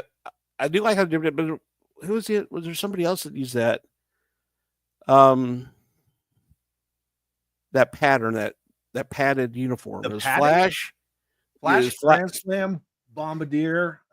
Who had the silver version of it? Well, you had silver and red pads. Grand Slam. I thought there was a third one that was in the original 13, or I just maybe plain trigger, but that's a 2-pack right there if they thought about it. So there's this Grand Slam. Now, granted, this is a modern figure, right? That's red pads Grand Slam. Yeah, and then they came out with silver pads Grand Slam. Okay, that may be what I'm thinking of. That because one of them pads Grand Slam came with the Howl. I want to say the Howl. Yeah, and then the silver one came with the jump, but also so I had the jump, but I had gotten the one that didn't come with the figure because they released it. Yeah, and then people in the UK, Australia, other parts of the world got red pads. Yeah, version 1 Grand Slam with the jump. Yeah, and they've already got the body. Give a short fuse. That was one of my favorite ones too. growing up. So so I don't know what the only thing that's holding them back from doing the original 13 is that they hate the line and hate the fans. So that's all I can say. It's only. I think it's just it's a whole menagerie of I don't want to say failures, but I think a lot of it is the original vision of the line was like 3 years or less. They admitted as much. It was supposed to be the Snake Eyes movie, the game for what was it, Operation Blackout, and the figures. All that was supposed to be their 3-prong approach. And then it was supposed to be the animated series, which, the Snake Eyes Storm Shadow animated series that didn't happen. They canned that. Then they rolled everything back. They had, when they rolled out the first couple of classified figures, they had already done the designs of Shipwreck, Sci-Fi, Mainframe, because Mainframe's in the freaking game. There was a bunch of those characters that they were already designed. And then when they had the blowback, they shit canned that Storm Shadow design, which, later on Haya did it, which I kind of like that figure. And now it's just, it's whatever, some stuff is retro, some stuff is still has Joe Pros, and it's just all, it's everything. It's a lot of people don't remember too in the so when G.I. Joe first came out in the 80s, we were coming off of a long period in our country of basically a lot of self-flagellation over Vietnam. And so that's we all remember the story of G.I. Joe becoming the adventure team and stuff like that, and that. So then you had a change in changing things, and then suddenly it became cool to be the military again with Reagan. With Reagan, and so then so the military kind of stopped in a lot of movies, depending on which one, it stopped being the main bad guy, stuff like that. We had Red Dawn, we're focused on the Ruskies, Rambo missing in action. I tell people that I always hate, because I was in when the Berlin Wall fell. So I was like, man, the Russians are cheating me in my chance to fight them on the plains of Europe, So, Ukraine's showing all of us that the Russians are tough. So. Yeah, that's what. They had us good. I don't think they will ever do classifieds. October Guard. That's because Hasbro has no balls. Yeah, and half the teams from the Ukraine anyway, and outside of Russia. What? Yeah, Brekov was from the Ukraine. Oh! You mean the? I thought you meant the Hasbro team. The Hasbro team won't do the October Guard. No, they won't do it because they're sissies. That's why they won't do it. So then we had this other resurgence in right after 9/11 of love of the military. However, you also have to add in the fact that Cobra, being a terrorist organization, became a problem. Yeah, and now, and when I try to tell people now, like I said, I work, I know you don't like the word community, but it's the veteran community. I work in that. My main job is dealing with veteran suicide, and by extension, I'm always having to go to meetings of other veterans groups, and the city wants to do something, so I've got to go to that, and as a representative. And so I've noticed, especially on the political side, even left and even on the right, who's traditionally painted themselves as pro-military, is that veterans are kind of not in vogue anymore. And it's kind of like it's a thank you for your service type of deal, but it's a real complicated issue that's kind of waning, and I kind of feel like that's kind of too with Hasbro, why they don't put the effort that they should into a property that if they put the effort into would still be profitable for them. So they're the redheaded stepchild. They have too many executives that, I don't know, weren't hugged enough. They didn't grow up playing with toys. They don't like toys. They just like money and profit. They don't know anything about playability, what's toyetic, what's not. They don't give a shit about kids. They see their daring, highly trained special mission force, which is why it was called that. Yeah. It was never a war brand, but they see Yeah. it as a war brand. Yeah. And they don't respect the fact that this IP is the only reason they have jobs. That's it. That's the only reason they have jobs. The only reason that Hasbro was allowed to buy Kenner Tonka or Tonka Kenner or whatever you want to call it, Milton Bradley, all this stuff, freaking they bought Kenner, they absorbed Star Wars, and the only reason why they have all this stuff, Wizards of the Coast, is because of G.I. Joe. Yeah. Not Hungry Hippo, not fucking Mr. Potato Head, G.I. Joe. And they treat it like garbage. Yeah. That's what makes me mad. My tangent. Yeah. And plus, too, like I said, instead of putting all this money and effort into Star Wars, making Admiral Holdo and Potato Sack Tico, you could tell Disney, look, you murdered your brand. We're going to go back to our brands, and take their brands and make all these different scales of their own brands. Stop giving it to Haya and Super 7. Yeah. Do it yourself. And I say this too, and I know it sounds sexist when I say it, but Nah, say it. The Stupid women. 85% of marketing jobs are held by women. Childless women in their 30s. Emily. Yeah. That's what, and they do not know how to market to boys, even now, let alone girls. They don't know how to market. But at the same time, do they care? No, and that's the thing is that, and because nobody takes risks anymore because they don't know how to properly calculate risk. Only independent toy companies take risks. Like it takes a Bobby Vala. Only ones that give a shit about customers. Hasbro, they don't want customers, they want fans, because when you're a fan, you get on board. Yeah. You get on board. You're there to spread the message, and that is it. That's all you're there to do. Well, that's why one day I am going to have Bobby Val on, because I've got so much I want to ask him about the business side, because that fascinates me. Because you got to take somebody that basically worked for a company and saw how they actually did things, and tried to make them do better. And then at the end of the day said, screw this, I'm going to go start my own company. Well, now he's running laps around him, and he's got Emily and them coming up to his freaking booth at Rhode Island Comic Con to buy his toys to make their shit better. Yeah. Because his ghillie suit blew theirs out of the water. Yeah. Did you? I don't know if you saw the photo. So when I bought the mystery box from him, and in it was the one of the extra white ghillie suits, and I'm like, I'm here in Florida. I didn't buy any of the Arctic stuff. I think I bought the hotel gear pack because I want all the weapons from it. So I get this ghillie suit. So I said, what do I do? So I went and I bought some pink RIT dye and dyed it pink and put it on my pink Steel Brigade. Yeah. Figure. That was cool. Yeah. So stuff like that. But like I said, screw this. I'm gonna start my own toy company, but with blackjack and hookers. Type of deal. The whole Bender Rodriguez thing.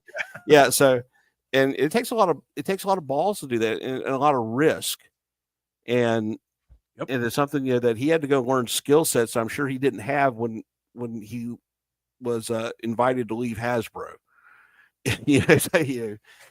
Type of deal. So that's the kind of stuff I'm fascinated with, is folks that will take those risks because they believe but so they have passionate to. about a project. Yeah. They have to throw Hail Mary passes every time, because you're going to succeed or fail. Like when Bobby first started out, like that's that running joke. Like, everybody here in the chat knows, like, oh, I thought you went out of business with Series 2. It's one of those things, like, you got to get hits. And you take that negative feedback and you don't get defensive about it. You take it and you improve your shit, and then you redo it. Right. Yeah. And you're always getting better. And like HGC says right here, another thing with these markets, there is no authenticity with 2/3 of the on-screen people hawking the Hasbro stuff. No, that's why I call that shit QVC. Yeah. They all look like they would rather be in line at the fucking MVD than standing there talking about these stupid ass toys that they had to make. Like, so I can imagine back in the olden days of G.I. Joe, these guys, designers that are number one, they're designing a toy. So there's all that engineering you've got to know. And then pouring over like the Osprey books of uniforms and in Jane's manuals and looking at popular mechanics, because we can't do a Jeep because that's going away. So we want near future. So we see the I can't remember, the Cheetah, which eventually Lamborghini bought, but that was the basis of the Vamp, which because that became the basis of we got a Cobra helicopter. So let's what would the next iteration? What's our vision for the next iteration for the Dragonfly? And now what are they doing? They're still doing F-14s. Yeah, stupid. Trying to figure out knife holsters. I saw that on the stream. I was like, these guys, they know nothing about weapons or even the basics of what a uniform looks like. No. Which blast effect on the Stinger missiles were backwards, and they knew it, and they didn't even care. There's no excuse for not being able to research nowadays. Nope. Because it's especially nowadays all available. In the 60s, they had to go to the Pawtucket, Rhode Island National Guard Armory and ask a colonel if they could get a hold of some weapons, and he let them, which is insane to think about these days. But they got their hands on real weapons, and they designed them down to like the smallest washers. And now they're just like, what do you mean a missile fires like that? Like they need a military person at Hasbro. They really do. Well, Talib says, so I know Transformers get a knock. Like I said, I've got a son that's really big into Transformers. And here's the difference between the Transformers brand and the G.I. Joe brands. A couple years ago, everybody on the Transformer brand got in a room and they decided, we want to make this an evergreen line. What do we have to do to keep this thing going between movies and between cartoon shows to keep people involved and connected to the brand? And they don't do that with any other brand. And so that's why they still get kid, and they have kid-centered line of Transformers toys. I always said that what they should do is they should revive Adventure Team. It's time to bring that back. Do it as like an Imaginext style line, because they have their Play School line, I think, is what Hasbro has, where they've done that before. Do that, then you can take some. You can do a 3 3/4 inch line, even a 6-inch line. Have some of the old, just retire every single Joe. Just put them on retirement and pick a few to become the Adventure Team guys. And then, then if you want to start G.I. Joe again, start it over fresh with a new a more modern concept. Well, they tried that with Classified and people went nuts. Jedi Ben says the Star Wars ladies know they're on borrowed time. Yeah, you ain't kidding. But I'm sure that's the thing. Why would you pay $500 million to license toys from an IP where the people who own the IP hate it and they want to destroy it, and then you're stuck? And look, I love Transformers. I mean, I'm always right in front of them, but I have a shit ton of Transformers. Yeah. Well, I get Hasbro wants to be an IP farm. That's the entire MCU was IP mining for Disney. Mm-hmm. And fortunately they started out, in the startup they picked from the good storylines, from the past. But when they started running Marvel Studios, you still had like Perlmutter there. Yeah. Jon Favreau was like, they had everything laid out long before they put Kevin Feige in charge. Yeah. They had a roadmap and they stuck to it. So even after Disney bought Marvel Studios, they were still putting out all those roadmap films. And now it's just, I mean, look at Phase 4 and beyond. It's just with the MCU, you had 80 years of IP to mine and some great story arcs.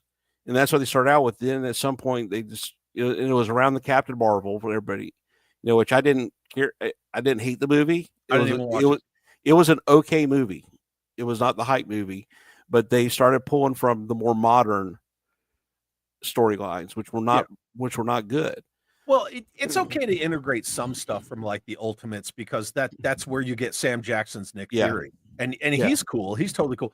But if you want to talk about mining decades of lore and designs and all that stuff, there's a ton of stuff from just Larry. Let's just look at the first 20 issues of Larry's comics that never got made. There's a ton of stuff that never got made. Look at all of Dan's Klingensmith's books. Yeah. Look at all that unproduced stuff.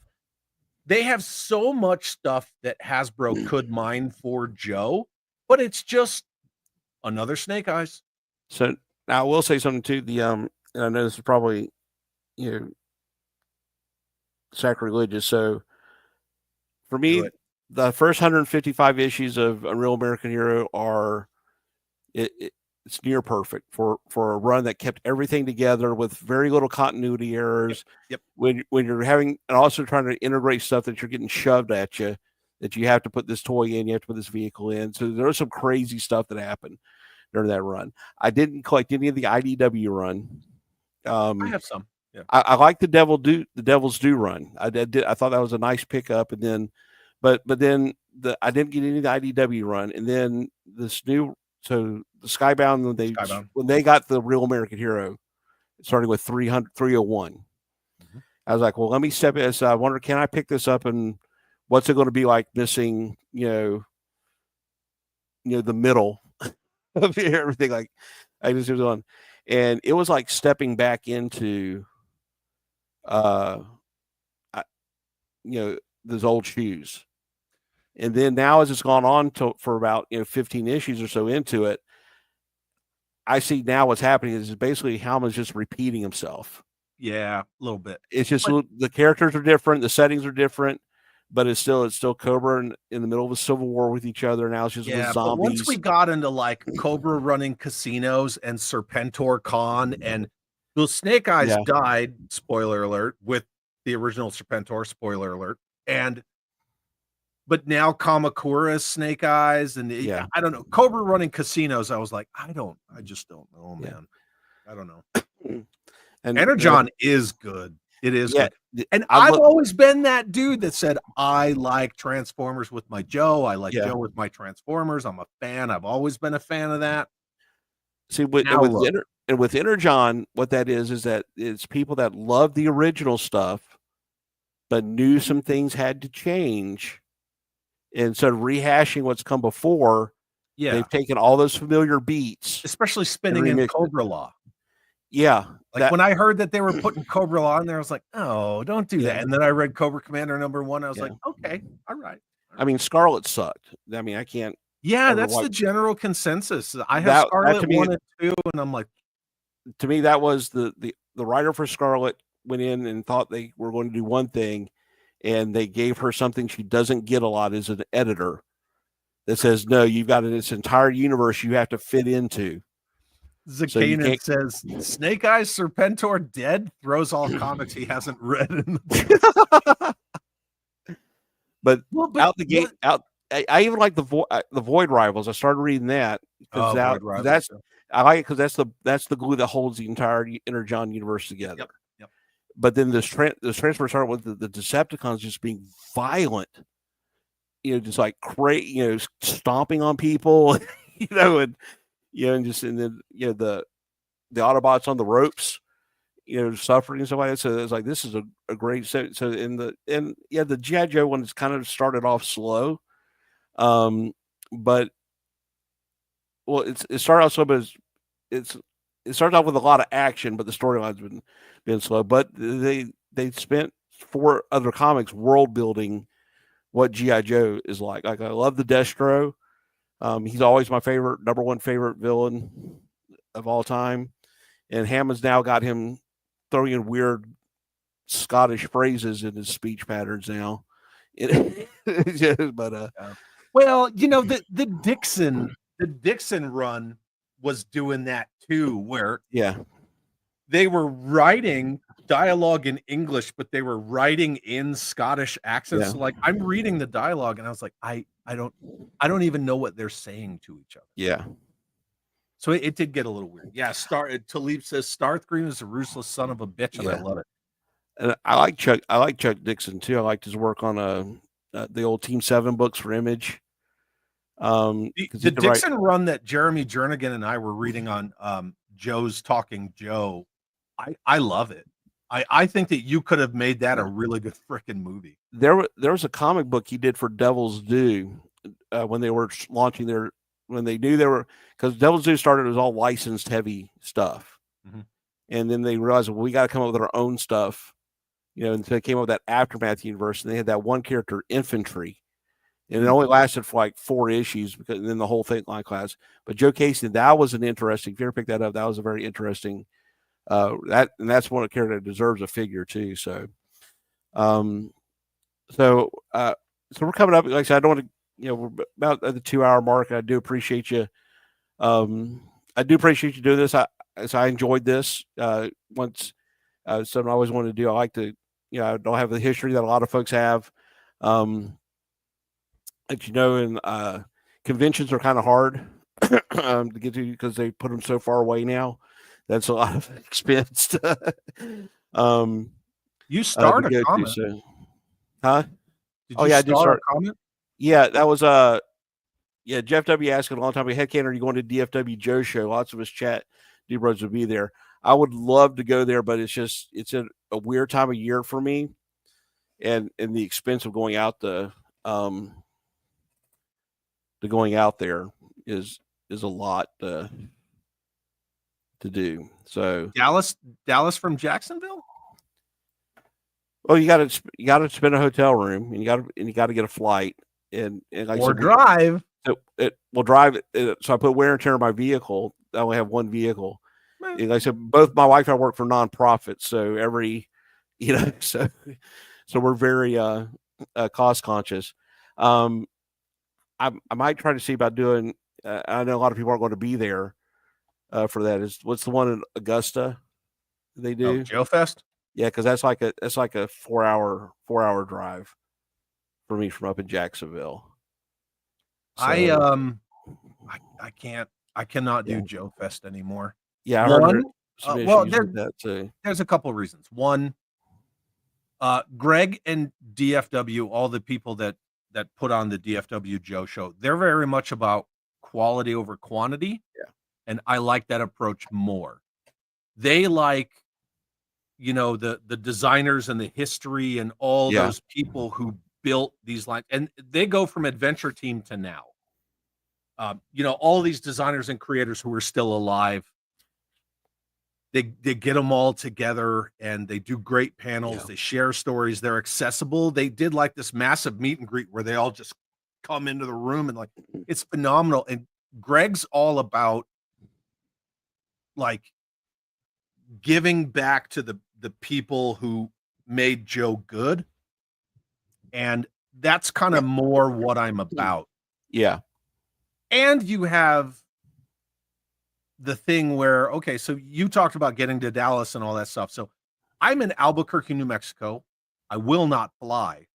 So there is no way I'm going to drive from here all the way to Augusta, Georgia, to be there for 4 days, to then have 4 days to get from there to Dallas, which is like a 1-day drive, and then be in Dallas for another 4 days. I'm not going to do that. Joe Fest is all about clicks and getting drunk and all these little cliques sitting around while getting drunk. And I'm not about that. I'm about the toys, and I'm about the people and like inviting enjoyable atmospheres. I've been to Joe Fest enough. Yeah. You know, I went there more than enough times, and I have no interest in ever going back. Well, so that, you know, like I said, it was 2012 was the last convention I went to, and it was the G.I. Joe Collectors Club in Orlando. Yep. Because that was my backyard, and I remember in the 04 was really good because that was kind of the feeling in the 04 one. You know, and then I also had the collectors group too. A lot of those guys went out there, so we'd go out to dinner and stuff like that.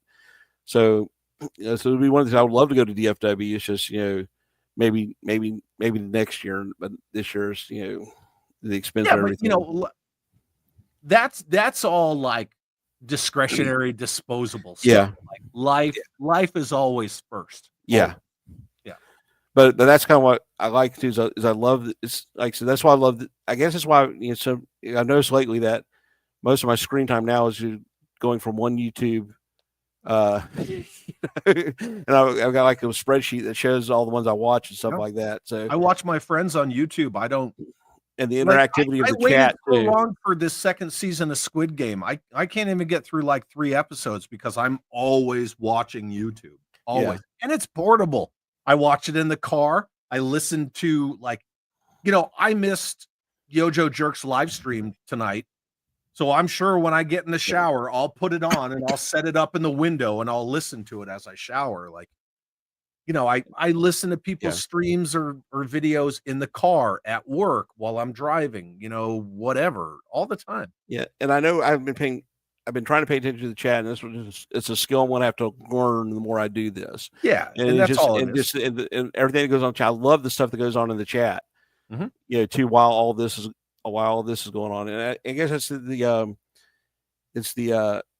and again, I kind of harken back, touch back on the military services that, it's I tell folks all the time, when they first get out, I see this a lot of people go through. When they first get out and they go get a job somewhere, and I start hearing, well, I hate this, I don't like this job and all this stuff. I just want to go back in. And I tell them, it's like, well, that's not what you're missing. It's the military not missing. What you're missing is hanging out and working with people that have the same shared set of values. Yeah. Camaraderie. And that you have. And to me, this is kind of everybody comes with these backgrounds, things like that. But we have this. We've all come together around this. This is one passion we have, and through that, we've learned that we also have a lot in common with each other, as well. And that's why I like that sense of belonging. Especially as you get older, the actual your circle of friends get smaller by choice. And like I said, I don't like going out places. If I could not go out, we go to the store. We got to have an agenda to go to the store. Yeah, I'm the same. I don't really like public. Yeah, I'm not a very public. Yeah, which is weird, but I'm not a very public person. Which is weird because the job I have too requires me to be out in public and speaking and stuff like that. I'm very, which is fine, and I'm good. I'm good with crowds. It's just the one-on-one interactions I don't like. Because I can present what I want to present to a crowd of people. I'm like that one Kevin Smith character. I don't remember which character said it. I love gatherings, but I hate crowds. Oh yeah, it's I think it's Dante. Was it Dante? No, Randall said that. He's like, but you hate people. It's like, yeah, but I love gatherings. As well. Yeah, so not the biggest fan. But I do appreciate you spending the time. I know you're very busy, and if you're not doing a show, you're not as busy as a Canian, which I probably will make him the last person to ever, because he's just so overexposed right now. He likes it that way. Yeah, I kind of use the Canian as the dark side me, because we have a lot in common and just listening to him, but he's just way on that dark side of things, where I'm more on the happy go. And so, it's going to be sad when I beat him in trivia. So, oof. By the way, did you see that Bear 11 Charlie said this was a great way to spend his birthday? Oh no, I didn't. Well, happy birthday, Bear 11 Charlie. I appreciate that. You had many options to choose from, and this is the one that you chose. And here at Head Canon Unlimited, we greatly appreciate that. I thought about one day I was going to do a sponsor where everybody's always pushing the green energy drink, the packet. I said I was going to see if Big Sugar would sponsor me. The old fashioned energy. Sprinkle it on anything. It's but I don't expect it to get that big. But I do appreciate you coming on. Of course. Thanks for asking me. Being the first. Again, it's like we run into the chat and you see, and just taking. I apologize. Like I said, I know Zacanian was on before, and Yo-Yo Jerk's on now. Like I said, my pledge is, like I said, I want to do this once a month, because people don't. There's more people that realize this, but I don't think everybody realizes how much work goes into doing something like this. So this is my first time. So I've had a lot of learning curve and a lot of anxiety over making sure everything works right. But I think I'll probably I'll keep it to about once a month. Do this that way it's special, and I'll slot it in where there's a gap. So because that's one thing I hate is that if I get to a night now and it's like, well, is this supposed to be on? It's like, oh no, this is their night off, or it's like, so what am I going to watch now? Yeah, I will guarantee you that most of the people who are here to support you, they're either doing double duty, they've got both streams going at the same time, and it's supportive. But I would like one day, like I said, I would love to have of course, the big three. I would love to have Tony and Laser Pants and Bobby on one day. But I would also like to get folks like Mike at JMK Customs. His dad, I would love to get just his dad on here. Look, they suck. Don't. Yeah, don't do that. I saw his dad on there. I'm just kidding. Get them both at the same time. See, I don't want that. I just want I want the reason why that guy is this way. What'd you do to that boy to make it this way? But he's always exposed himself. But and then there's a few people that I would love to personally like to talk about. There are things like I said. I would love to get Bobby on here because I've been fascinated with. There was a time where I haven't been able to do it in a while, but I always try to keep reading an actual book with pages in it, and I try to keep a business book in there. So I would read stuff about about how certain people became successful doing against adverse odds and stuff like that, and just and the reasons why people do things. And like I said, and that's what kind of resonated me with Bobby is I could tell that his reasons why he did this. And I believe that companies that put the customer first, and will be rewarded with money. So but then more importantly, don't treat the customers like they're stupid.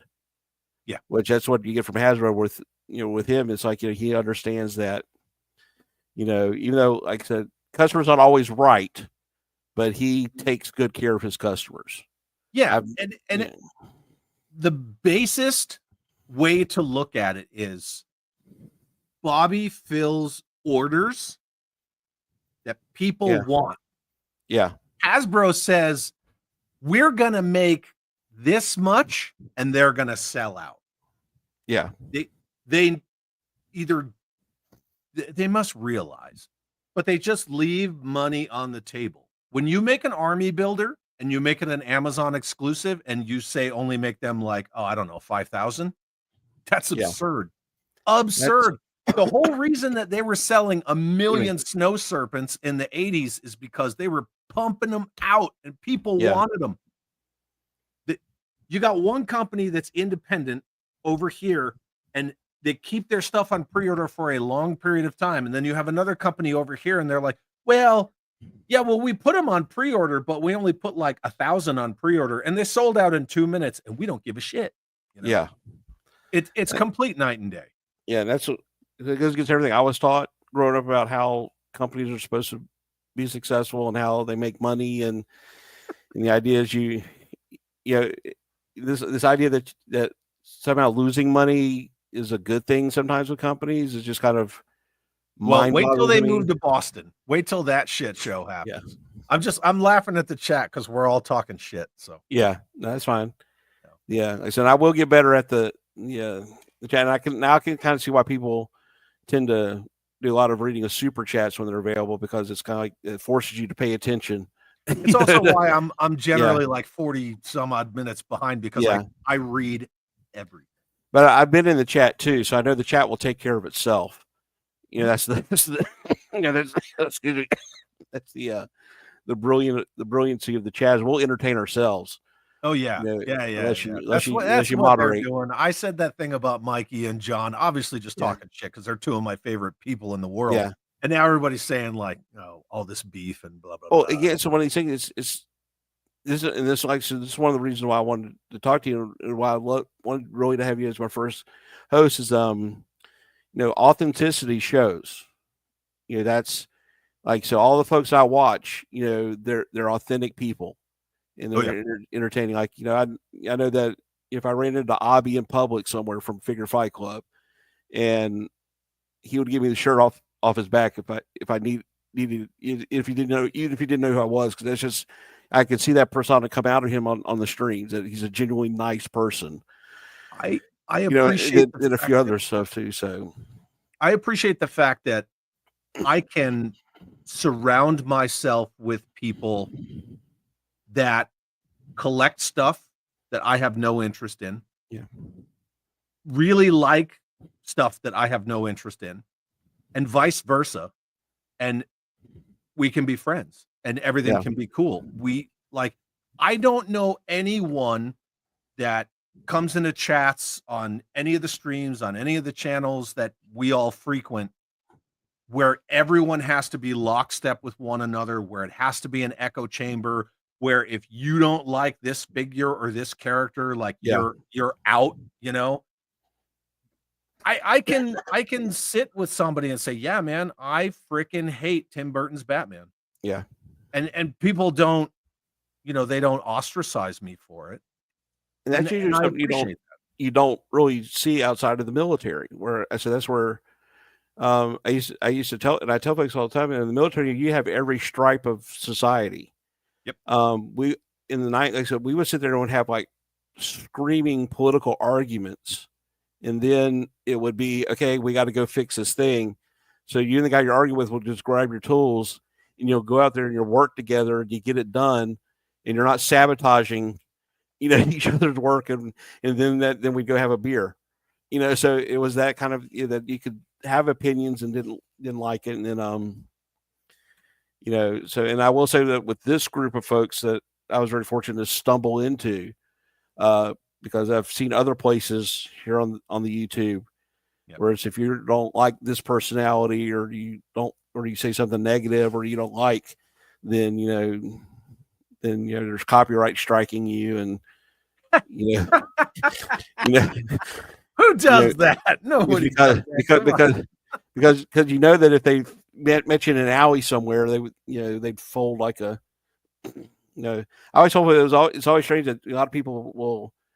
I used to have this problem. I worked for an insurance company doing customer service.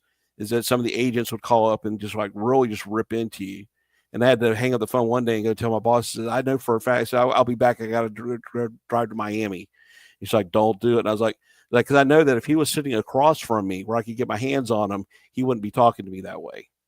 Just because, it's like there's a safety net that he could tell, a grown man older than him, that's, you could chew me out that way. So that's the sad state of affairs with the greater toy collecting. Yeah. I don't want to say the word, but culture, especially with social media, is this shit with like clout and clapping at people, and they think it like makes them cool, or they do it just for lols, or they're trying to entertain themselves. Like, there's probably a small handful of people that if I did see them in public, I would go right in their face. Now, I'm not saying I would like put my hands on them, but I would get like uncomfortably in their bubble, and have some words. There's one or two that I would definitely. Either I wouldn't put my hands on them first, but I would entice them to put their hands on me. Well, I was always taught, to be accountable for what you say. And there's a few that are not. Like I could be misunderstood, and I'll apologize for that. And sometimes I said things that were out of line, and I've apologized for that too. But it's just this idea of folks that, want to say something and then you call them on it, and instead of owning it up, manning up and owning it, they'll do stuff like copyright strike, or, try to get you taken down, try to get your, especially for folks that depend upon this for their livelihoods. I want you to starve to death because I don't like your opinion on Street Fighter. It's like, over in the Star Wars corner of YouTube, like they're all eating each other. Like Jedi Ben says, I just like talking Joes. That's it. Like, I want to sit around and talk about the brilliance of the Tyco GI Joe train set, or how much Night Force was underappreciated because it was a Toys R Us exclusive, but it's so freaking rad. That's the stuff that I want to talk about. I don't want to talk about this YouTube channel that has a problem with that YouTube channel. I don't like that stuff. But I gotta say, when some of them come at me, I do want to run into them in public. Well, if you like something, I want to know why. If you don't like something, I want to know why. It's like, I don't get offended because you don't like everything I like. Yeah, I don't give a crap. There may be something I'm missing that I didn't see before. Then when you say it's like, well, you know what, you're right, and I'm liking it anyway, or I don't like it anymore. It's just, right? That's life. Individual results will always vary. Yeah, that's how life works. I think a lot of people didn't have enough playtime as children, because part of playtime is learning how to share and cooperate and get along. Some people just don't want to get along. So I think I have one Python Patrol vehicle. It's the Stun. Yeah, I only have, like I said, I got the Crimson Guard because it's part of the Crimson Guard collection. I like the Army build variants, which is like, that's why I love the Steel Brigade Valverse puts out. Yeah, I have like I don't get multiple Laser Viper and Crimson Guard and all of them. I mean, we're not talking classified, obviously, because I won't touch that shit. Well, it's like I've only gotten duplicates of the Steel Brigade because I could take one and put a commander helmet on, and I could put the heavy weapons on it. But I like Army building variants. Of things. That's me and Battle Android Troopers all day. Oh, yeah, Battle of. Yeah. I mean, like I said, that's the like to me, I have the Crimson Bat for that because I like Crimson Guard, and to me, it made sense to put a bat with that because my brain says that there has to be a sense for this thing to be here, because they would want something to be able to spy on your most secretive elite organization within your terrorist organization. So. But I don't see why there's the Crimson Vipers. That doesn't make sense because they're not Crimson Guardsmen. Well, it's like the Shadow Guard. Yeah. Like Crimson Shadow Guard. And you look at it and you're like, did you have to put Crimson on there? You didn't have to. But I do like in Destro how they kind of explained, him and his Iron Grenadiers, and then Extensive Enterprises and the Crimson Guard. How there are two sides of I think one was military first, then he trained them to be markers, and they got people MBAs and trained them to be soldiers. So it was good. That's how they showed up. It was a good but that takes somebody that again loves the property, knows it, but knows how to tweak it in a way that makes sense. And a lot of people don't do that. Like Python Patrol, it never made sense even in the comic, because it's like I knew enough about radar reflectivity and somebody that a bright yellow uniform wasn't going to get you through that. Yeah. But then again, I knew what it was. At the end of the day, it was for them to, if you miss Duke first time, pick up a Tiger Force Duke. And that's why a lot of people have a love for Tiger Force, because there are a lot of people a little younger than us that didn't get into GI Joe until that kind of era. And the Tiger Paw, the Tiger Rat, the Python Patrol Conquest, that was their first vehicle of that design. And I understand it, I get it, but that's the other thing about Python Patrol and Tiger Force. It's designed for the vehicles. And then Classified comes out with them, and I'm like, but Tiger Force is all about vehicles. Like, then they did a whole new line of figures to go with repainted vehicles with Sky Patrol. Yep. So they had the flexibility to do that. And even Dino Hunters took the Desert Fox 6x6 and just redid that. So it's all well and good. Yeah. But, yes, Jeffy. People like Tiger Force, not me, but people do. So. Well, that's why I said at some point, we're going to get a Tiger Force vamp. They'll repaint that. you know, anything they'll put. Like so, they did a Night Force Ram for crying out loud, which never As soon was. as they did the Stinger, I'm like, well, that's the Vamp 2 right there. It's got the roof and the doors. Let's go. Like, I was shocked that looking back, the original Mark II Vamp with the missile launcher, how many times that missile launcher got reused throughout the line. It was with the Snowcat, it was with there's all kinds of stuff. So, but it was good. So again, like I said, I enjoyed this. I don't want to keep, I know it's it's kind of early your time out there. It was about 9 o'clock now. It's still bedtime.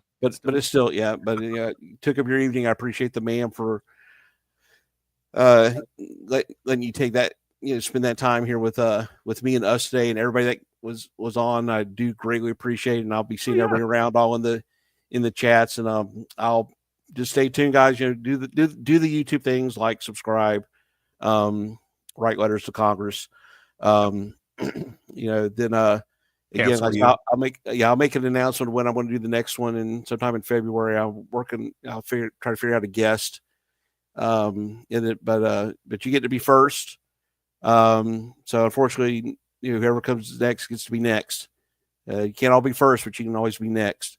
So, always remember you're first. That's right. So I do appreciate that, and come with just guys, keep just watching it, because I said I'm learning as I go with this, so I'm building new skills.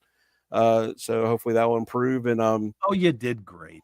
I just would like people to interact with my other content more. I know it's kind of boring because I'm more of a storyteller. Because people remember stories and they do facts. Yep. And I do things with like PowerPoint on, because that's what I do for a living. I do with PowerPoint. So so like I said, I just did the video on Leatherneck, my review of that. I don't know what else I got coming up next for review wise. I think this Death's Head figure I just got. The Legends figure. Yeah. It's good. I got the Death's Head too when it came out, so I like it because it goes with Transformers and G.I. Joe, so I could have them kicking a Transformers butt than kicking a G.I. Joe. So but the end, that's all I got, Chad. Again, I appreciate it. I don't have any outro music to play or anything fancy yet. I'll say that for the big boys. This is kind of DIY. Excuse me. Straight down streaming. But thank you guys. Thank you for the chat. Chad, anything else you want to say on the I'll give you the last word, and then we'll head out. I mean, I'm not gonna. Oh, you want me to do that? Yeah. Well, I just put out my video today for my favorite top 10 Hiss versions. Doing pretty good. Sunday I have Michael from Toy Habits on. I haven't had him on in a while. We're gonna chit chat, and that's it. I don't know. I'll put out something members only here in a couple of days. Okay, well, that's awesome. I like the 3-minute rants. They're not even 3 minutes anymore. They're like 12 minutes. But yeah, I did see the His Tank one. I love His Tanks too. The His Tank 2 is the best one out of all of them, I think. Then followed by, I love that. And unfortunately, that was the Pursuit of Cobra His Tank. I had that and the Scout that connected to it. Yeah, and I had to sell that. That was part of the collection. So that one hurt because that was a very nice setup. So yeah. All right. Well, with that, I think you did a great job. Thanks for having me. Well, I appreciate it. I set the bar pretty low. So it's only uphill from here.